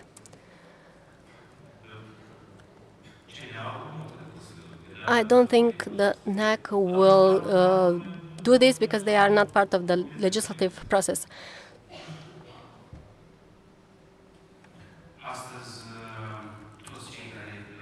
All those who want to make donations for a political party can do this in cash up to a certain amount. I think it is one average salary, and everything that is above this limit should be done by bank transfer, as mentioned by you. I believe that all good proposals will be taken into consideration. And regarding the second part of the question on offering the prosecutor's office different spaces or equipment, indeed, the prosecutor's office needs to have all needed tools in order to fight corruption. I believe that today the prosecutor's office has the legislative tools that it needs. As we heard in this Vox Populi, the society wants to see more results. It wants more convictions, and we will examine all these topics. Mr. Kopetsky. Regarding the second question, I understand that the Ministry of Justice is the one that you had in mind. Indeed, in terms of responsibilities, it is clear who is doing what. The Anti-Corruption Prosecutor's Office needs tools, it needs staff. I think in this sense, everything is clear. We still need to recruit the staff.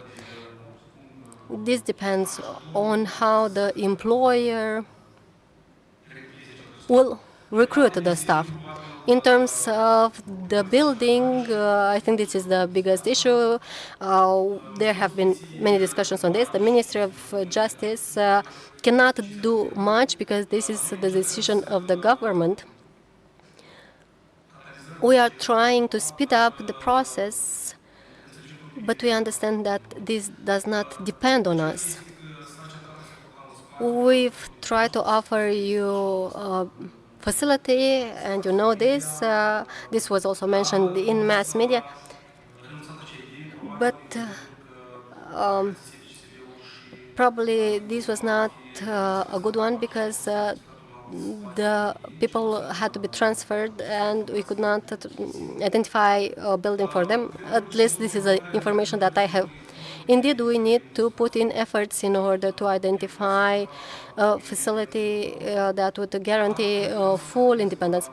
But I will probably join the majority opinion, stating that this should not be the main obstacle, and we hope that this will be solved in the near future. In terms of the time, I cannot give you more details. We have another question from Zoom.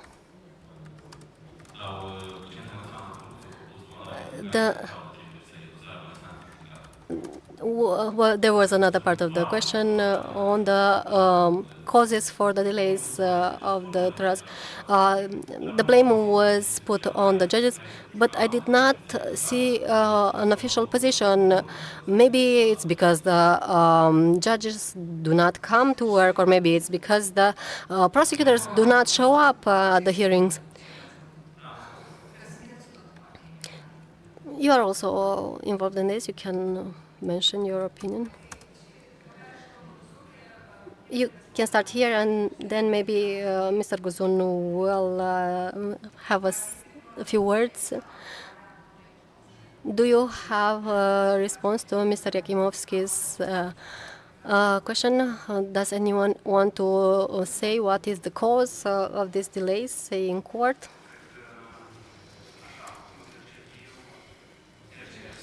From how I see it, the delays of these cases in court have several causes. First is the fact that the hearings are delayed due to different reasons, and we've made changes together with the Ministry of Justice to offer the courts the possibility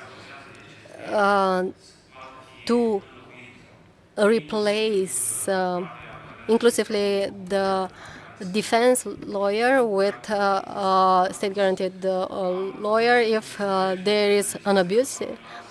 We've made these changes indicating that the cases of corruption should have priority in being examined.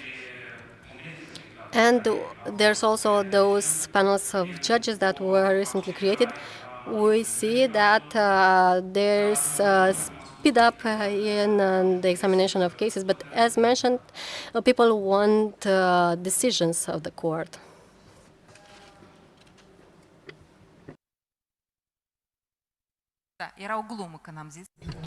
I was joking when I said that you are responsible forever. You are responsible as long as you are within the judiciary. I was curious why Mr. Yakimovsky asked about delays in other institutions that are not reviewing cases in courts. But I would like to give you some important figures. According to statistical data of 2020, Moldovan courts used to examine all categories of cases in first instance, appeal, and second appeal during 324 days, which was by about 30% shorter than the median average of other Council of Europe countries. Also, as Mr. Kyriak has mentioned, it's important to say that in 2023 the criminal procedure code was amended, and now priority is given to corruption cases. I reacted at the request of the General Prosecutor Office and set up this panel of judges. And to give you figures, not to lie to you. So, within 5 months before the establishment of specialized panel of judges, from September 2023 to February 2024, judges had 1,321 court sessions on corruption. From February 2024 until 26th of July 2024, I mean, after specialized panels were established, judges appointed about 2,000 court sessions. So we can see a growth by at least 20% in the number of case sessions that were appointed. And I had discussions on this matter with the General Prosecutor and the Anticorruption Prosecutor. And we try to analyze how dedicated are prosecutors and judges working on those cases. And I had a discussion. I will not tell you the circumstances, but a judge saying that the laundromat case has been examined for 8 years in court. And since the specialized panels were established, the judge can appoint 3 up to 4 court sessions a week. So I don't understand why people are dissatisfied. But we need to understand that this high speed is a huge pressure on the shoulder of judges and lawyers and prosecutors, because there is a huge workload involved in these complex cases. And with the introduction of specialized panels of judges in Chisinau court, we removed the motivation that judges were complaining about, that they have complex cases. And a former deputy prime minister was convicted. I don't know whether he is still in the country or not, but that's another story. But we can see the existing trend. So perhaps that was the best solution, which made sure that the cases that for certain reasons have not been examined are already producing results. And to clarify, many cases that have not been reviewed, it's not about understandings or some irregular behaviors, but I want to ensure you that many many cases were redistributed because judges left their positions. I want to assure you that this decision taken by the CSM has already produced results. But I believe that there is still a lot of efforts to be made, because judges and prosecutors are still attacked. Mr. Guzun, please be brief. Okay, so that's my point. All of those circumstances, not only the case examination, but the attacks, intimidations, also affect how a case is examined. And as long as the judges or prosecutors or criminal investigators will be intimidated, and I know that I'm speaking about real cases, and there will be no reaction by the state, there will be no protection mechanism established by the state, these cases will be examined the way they are now. And when you say attack, you mean the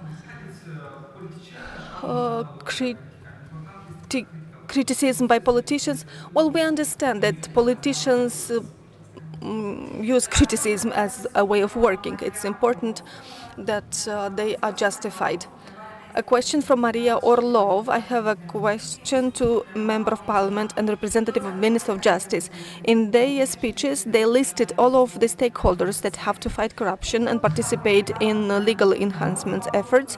How can they explain that in Moldova since 2018 the administrative courts were closed by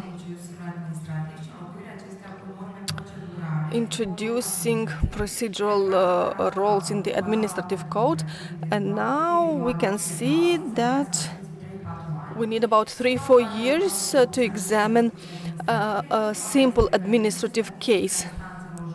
We will not find in statistics any case of any administrative case, because they are assimilated with the civil ones. So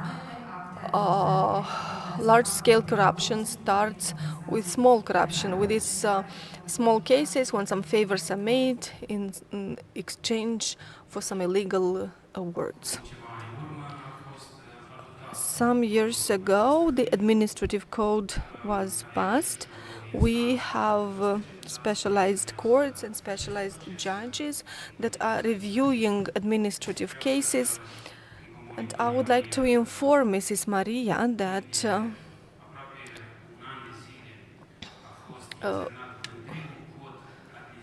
the whole administrative code was reviewed for about 1 year, because it is taken from the German legislation. We have analyzed what is good, what is not good, what is implementable, what is not implementable in this code, together with representatives of the Minister of Justice, of state institutions, representatives of courts, appellate courts, and a draft law to amend the administrative code was reviewed in the first and second reading, and then we will have the final reading soon, and hopefully this legislation will be improved, will be more implementable, and will help examine court cases in shorter periods of time, and as a result, people will get court judgments that will make them trust even more the courts and the judiciary system as a whole. Mr. Yakimovsky, and after that we have another speaker. Please raise your hand so that I can see you.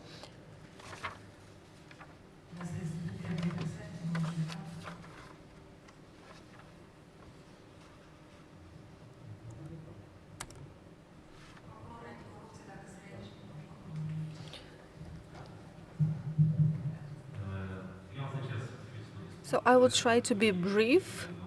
In June-July 2024, when the Parliament passed some amendments to the budget law to increase the salaries of some important stakeholders in the process of preventing and fighting corruption, we welcome these amendments, but the question is why salaries were not increased for prosecutors and judges that are reviewing corruption cases. I'm not referring to those from the anti-corruption prosecution because they will go through vetting and then their salaries will be indexed. But I speak about other prosecutors that are investigating corruption that have lower salaries than the investigative officer that worked on the same case, and judges that work on the same case, especially that the Constitutional Court issued a decision by which it obliged the Parliament to adjust annually the salary to the inflation rate. So when these recommendations will be implemented and why they were not implemented in July 2024? That's a complicated question. You know very well that the Ministry of Justice has tried several times to promote, to support, to provide arguments for the salary growth. And you also know that the decision how to spend public money is not taken by the Minister of Justice. We hope that eventually, because we are trying to send this message, and we do it repeatedly, and hopefully this message will be heard. But who should hear this message for this to happen? Because you are part of the government. Who should hear this message? You know who manages public money, what ministry manages public money. So I think it's them that have to hear the message.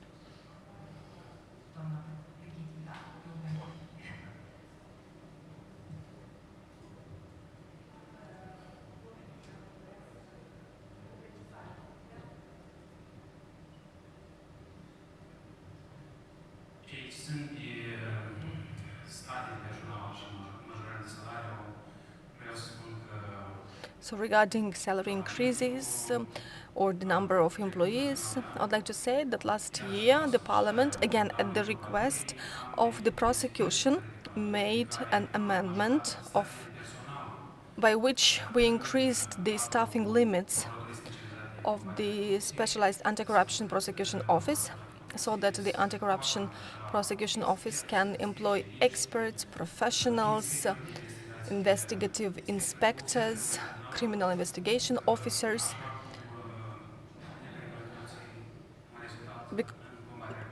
as all of us want to see a result in fighting corruption. As regarding salary increases, I would like to say that this is not the only indicator.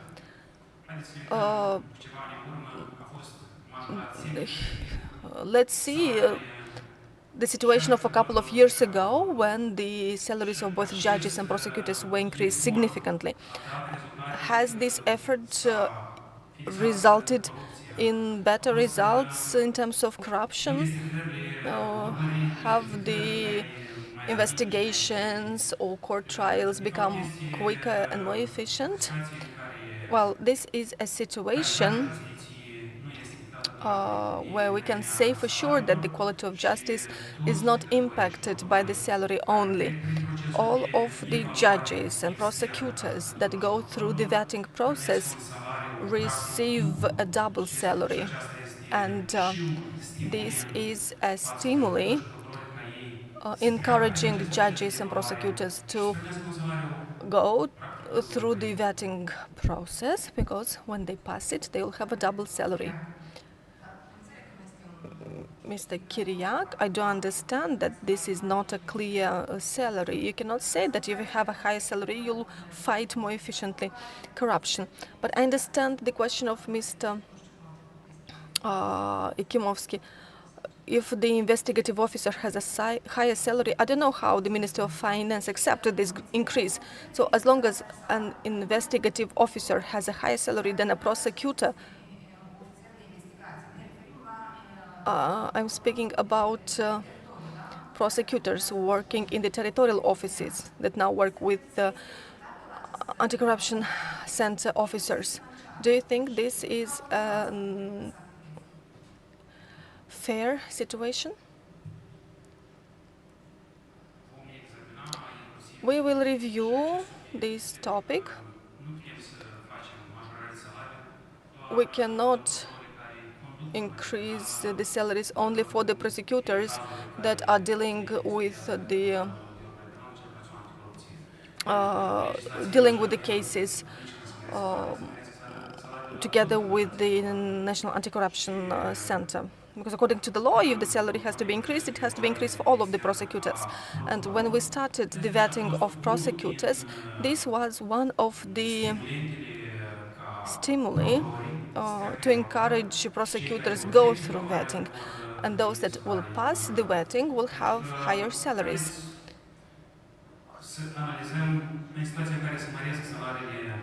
So if we increase the salaries of judges and prosecutors, those that will not go through vetting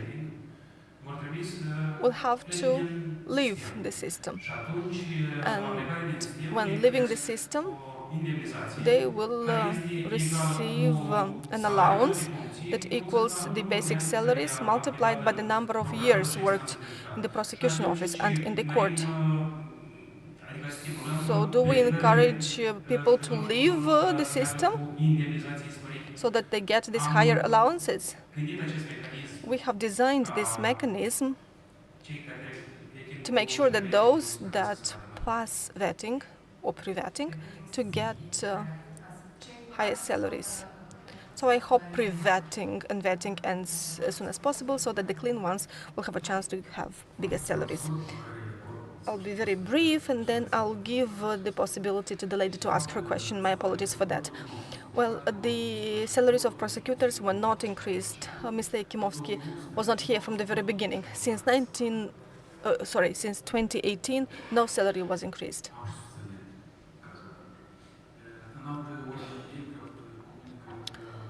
In addition, I would like to say that the vetting and pre-vetting is not binding for everyone. The pre-vetting is only for the candidates for CSM and CSP and the specialized colleges, and vetting is for the specialized prosecution offices, and full stop. According to Law 245, the investigation of systemic corruption is done by the North Center and South centers. Those prosecutors are also investigating cases of corruption, and they have a salary of 16,000 lei. And we cannot say that this salary affects their efficiency. This salary can affect the independence and the integrity of a prosecutor. We have to be frank when we discuss about this.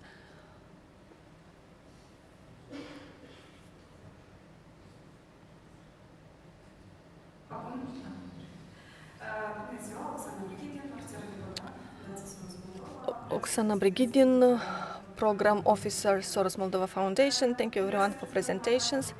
You have spoken about the progresses made by your institutions. My question is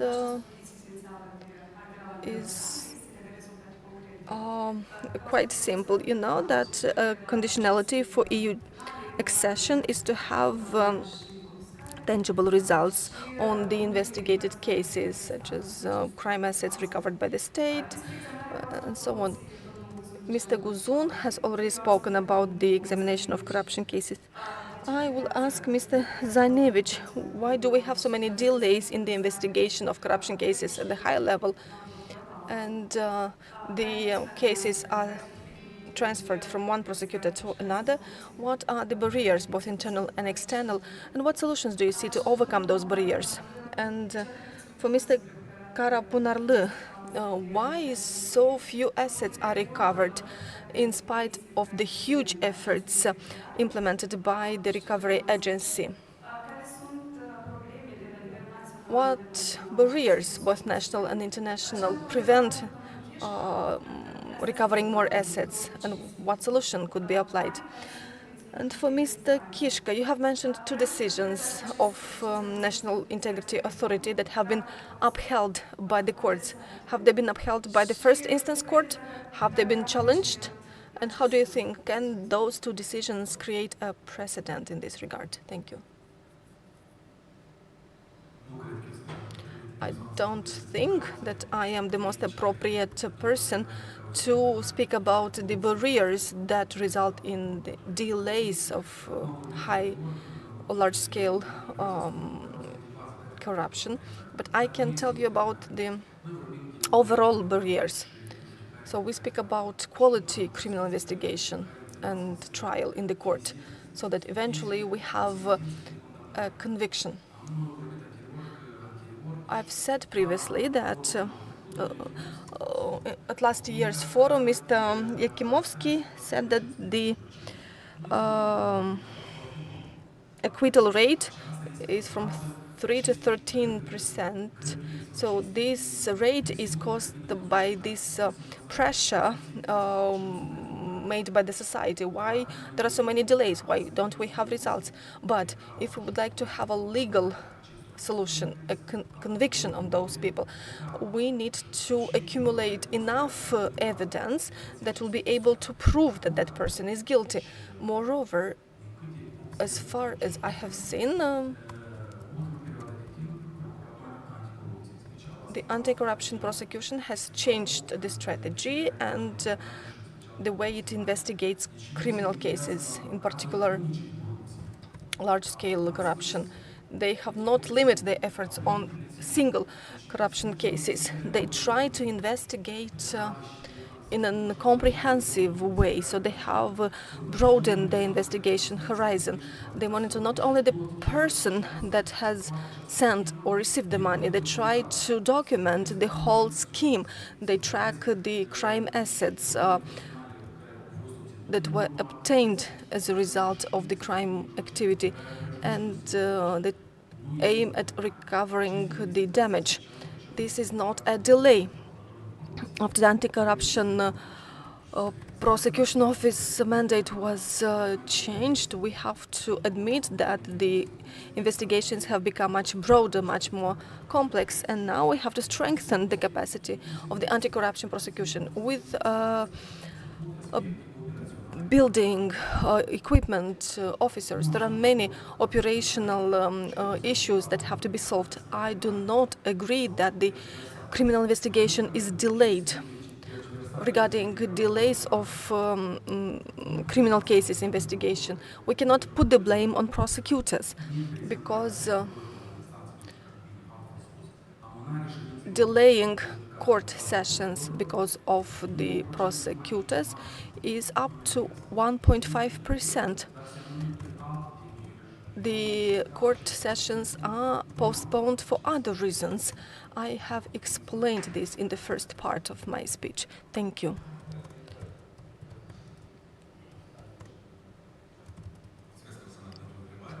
Thank you for your question. I would like to remind you about the program, a national program for the recovery. So knowing the bottlenecks that prevent us from being efficient, effective. So as a result of the analysis, a conclusion was made to approve this national program, on the basis of which all of the relevant stakeholders will sit around the same table. This was done under the GIZ program of the Council of Europe and EU. So once these problems and needs were identified, so speaking about, we made the necessary legal amendments. We have a working group together with the Minister of Justice, representative of the Presidential Office, Minister of Prosecution Office, subject matter experts, representatives of the academia. We rely on the experience of European countries, progressive countries, and we have a project that hopefully by the end of September will we have a draft that hopefully by the end of September will be approved. I mean, confiscation for criminal cases. Then we will work on confiscations for civil cases, social and public reuses. Radu Nicolae is also involved in this process regarding strengthening the institutional capacities. Here again, working together with our partners, hopefully we will get the needed support to build capacities. Of course, there are some trends in the crime world to use new methods, I mean, crypto money. So we have to walk at the same pace with them or even quicker regarding endowments with technical equipment and so on. We need to align to the international standards in the area of recovery and management of crime assets.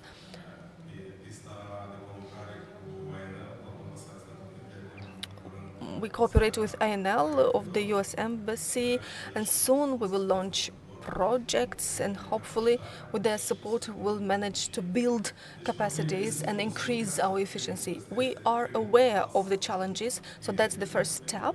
First, we have to identify the challenges, to know our problems, and then with the support of our partners and on the basis of our shared intelligence, we will identify solutions how to overcome these barriers. Thank you. And Mr. Kishka, please.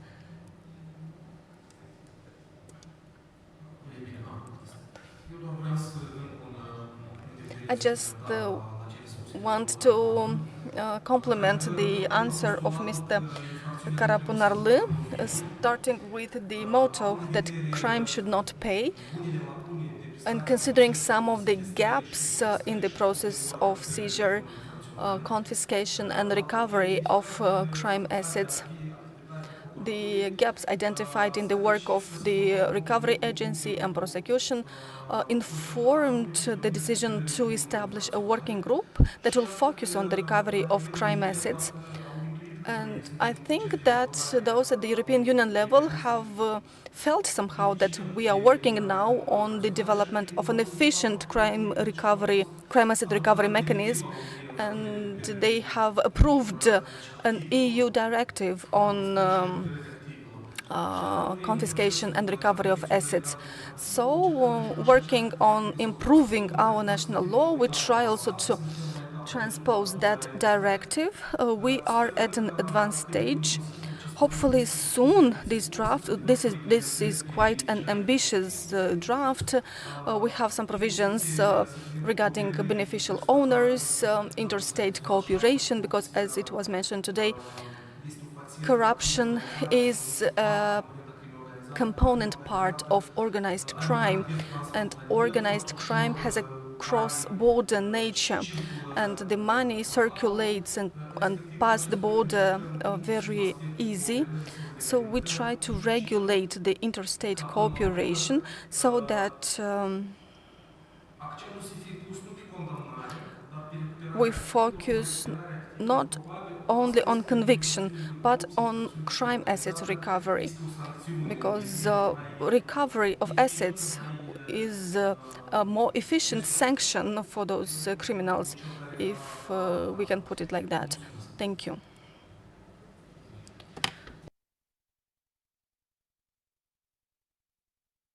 Thank you for the question, Mrs. Brigidin.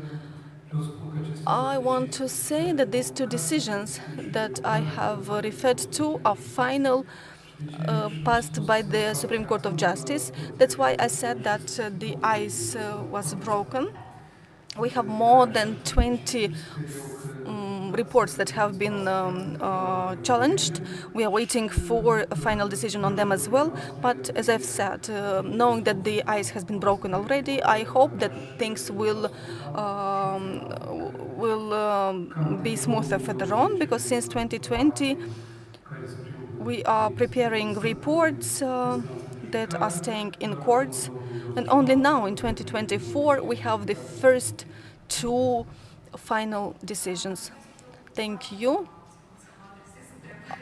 It was very difficult for me not to ask a question today in order to give the opportunity for participants to ask as many questions as possible. I hope you'll come to my programs and I'll have the possibility to ask my questions to you. But I have a general question. And I will go back to the beginnings of our discussion, when Victoria showed some figures about criminal investigation and cases sent to the court. So we have some perceptions, but people's perceptions, so even if people do not have legal background, they have a well-developed feeling and they understand what goes right and what goes wrong. Because the statistical data are not very good either. Statistics show that since 2022, the number of cases reviewed by prosecutors and anti-corruption cases has been decreasing. The number of cases sent to court are decreasing. I don't know what are the reasons why these two institutions that were separated only this year. We will see the result of this separation next year when we see the data for this year. But what would be the reasons invoked by politicians and some justice experts is that we have bad results, or we do not have the expected results in fighting corruption because of the sabotage, because of the vetting and the resistance within the system, because there is a lot of corruption within the system,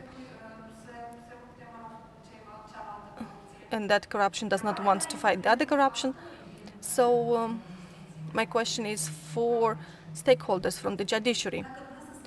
Do you agree with these reasons expressed by the politicians and by civil society? What would be the reason for this lack of efficiency, or the efficiency that is under the expectations in the Republic of Moldova? And please answer this question.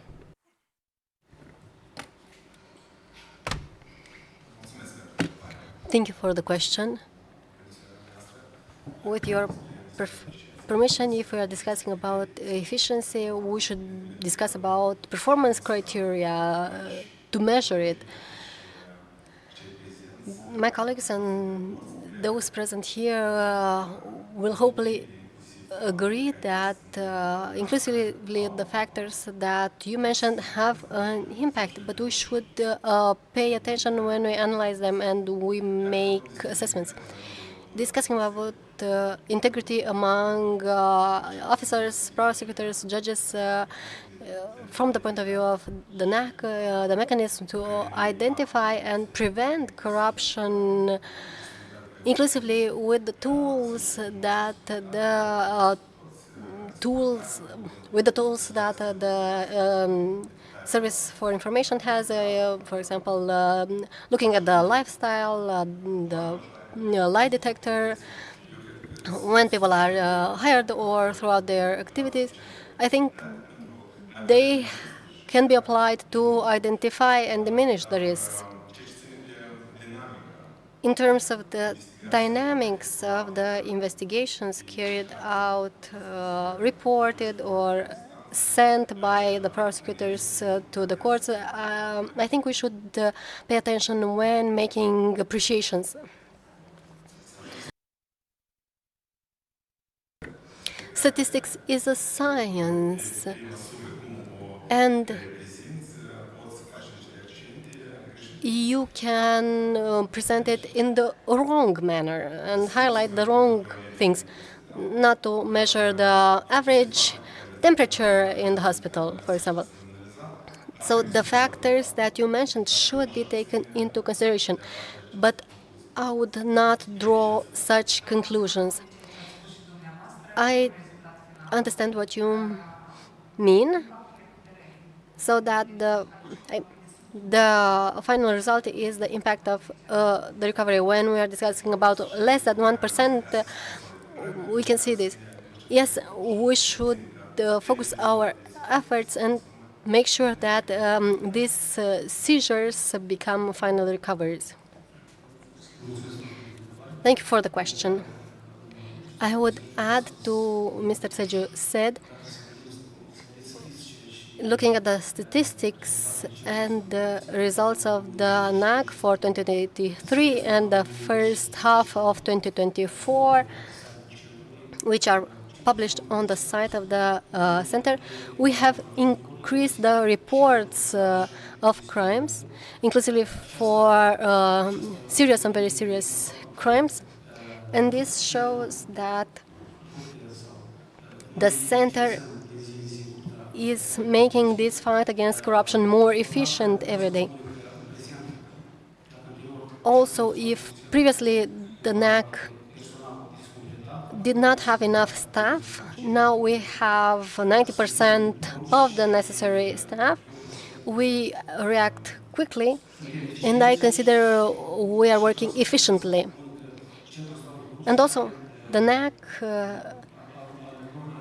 has its limitations in terms of investigation. Afterwards, these are sent to the prosecutor's offices, to the territorial ones or the special ones, and they take over. We are doing everything possible to make sure that all investigations and all actions in criminal cases happen in a short time, but it depends on the case because some are complicated. We are not working only on small-scale corruption, but also on the large-scale corruption. And we are discussing with the colleagues from the specialized prosecutors' offices. And we will continue putting in all the efforts to improve the fight against corruption and to make sure that this phenomenon is less present in the Republic of Moldova. You don't really agree with the reasons that were invoked. They are partially normal, probably. Systemic corruption is everywhere, and the citizens may go to the doctor or to the public services agency or to other institutions, and the regular citizens face this every day. But we are trying to fight against it and to be efficient even in prevention. We have all the tools and we will continue being efficient. Thank you. Now, Mr. Zanevich.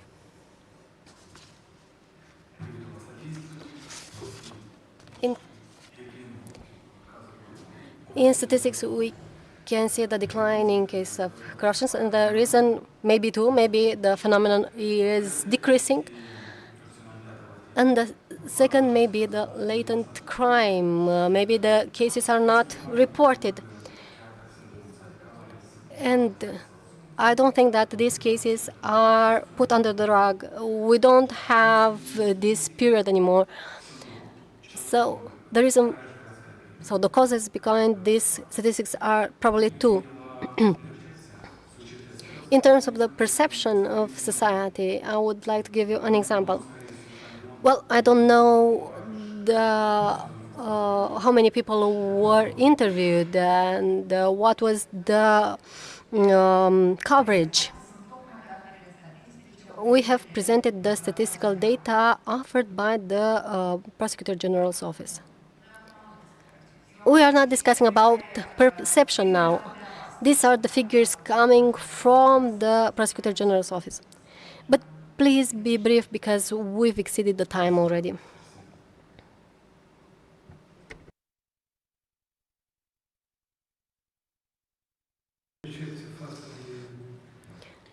Regarding the perception on corruption, I would say that, as mentioned by Sergio Caraponarle, we need to take each case separately because the population wants results here now.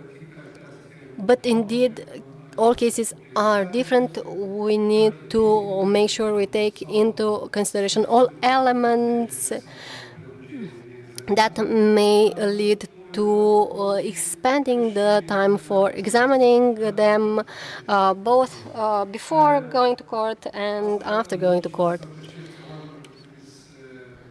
The perception of people should be a motivation for the authorities to take all necessary measures so that this perception changes. Mr. Kishka, indeed, the citizens want results here and now, but they've been wanting these for 20 years. You can understand that the citizens have been patient in waiting for the results. I would like to thank all the speakers and those who have asked questions. We will now have a break, and then my colleague Vasile Botnar will come back with a very special guest.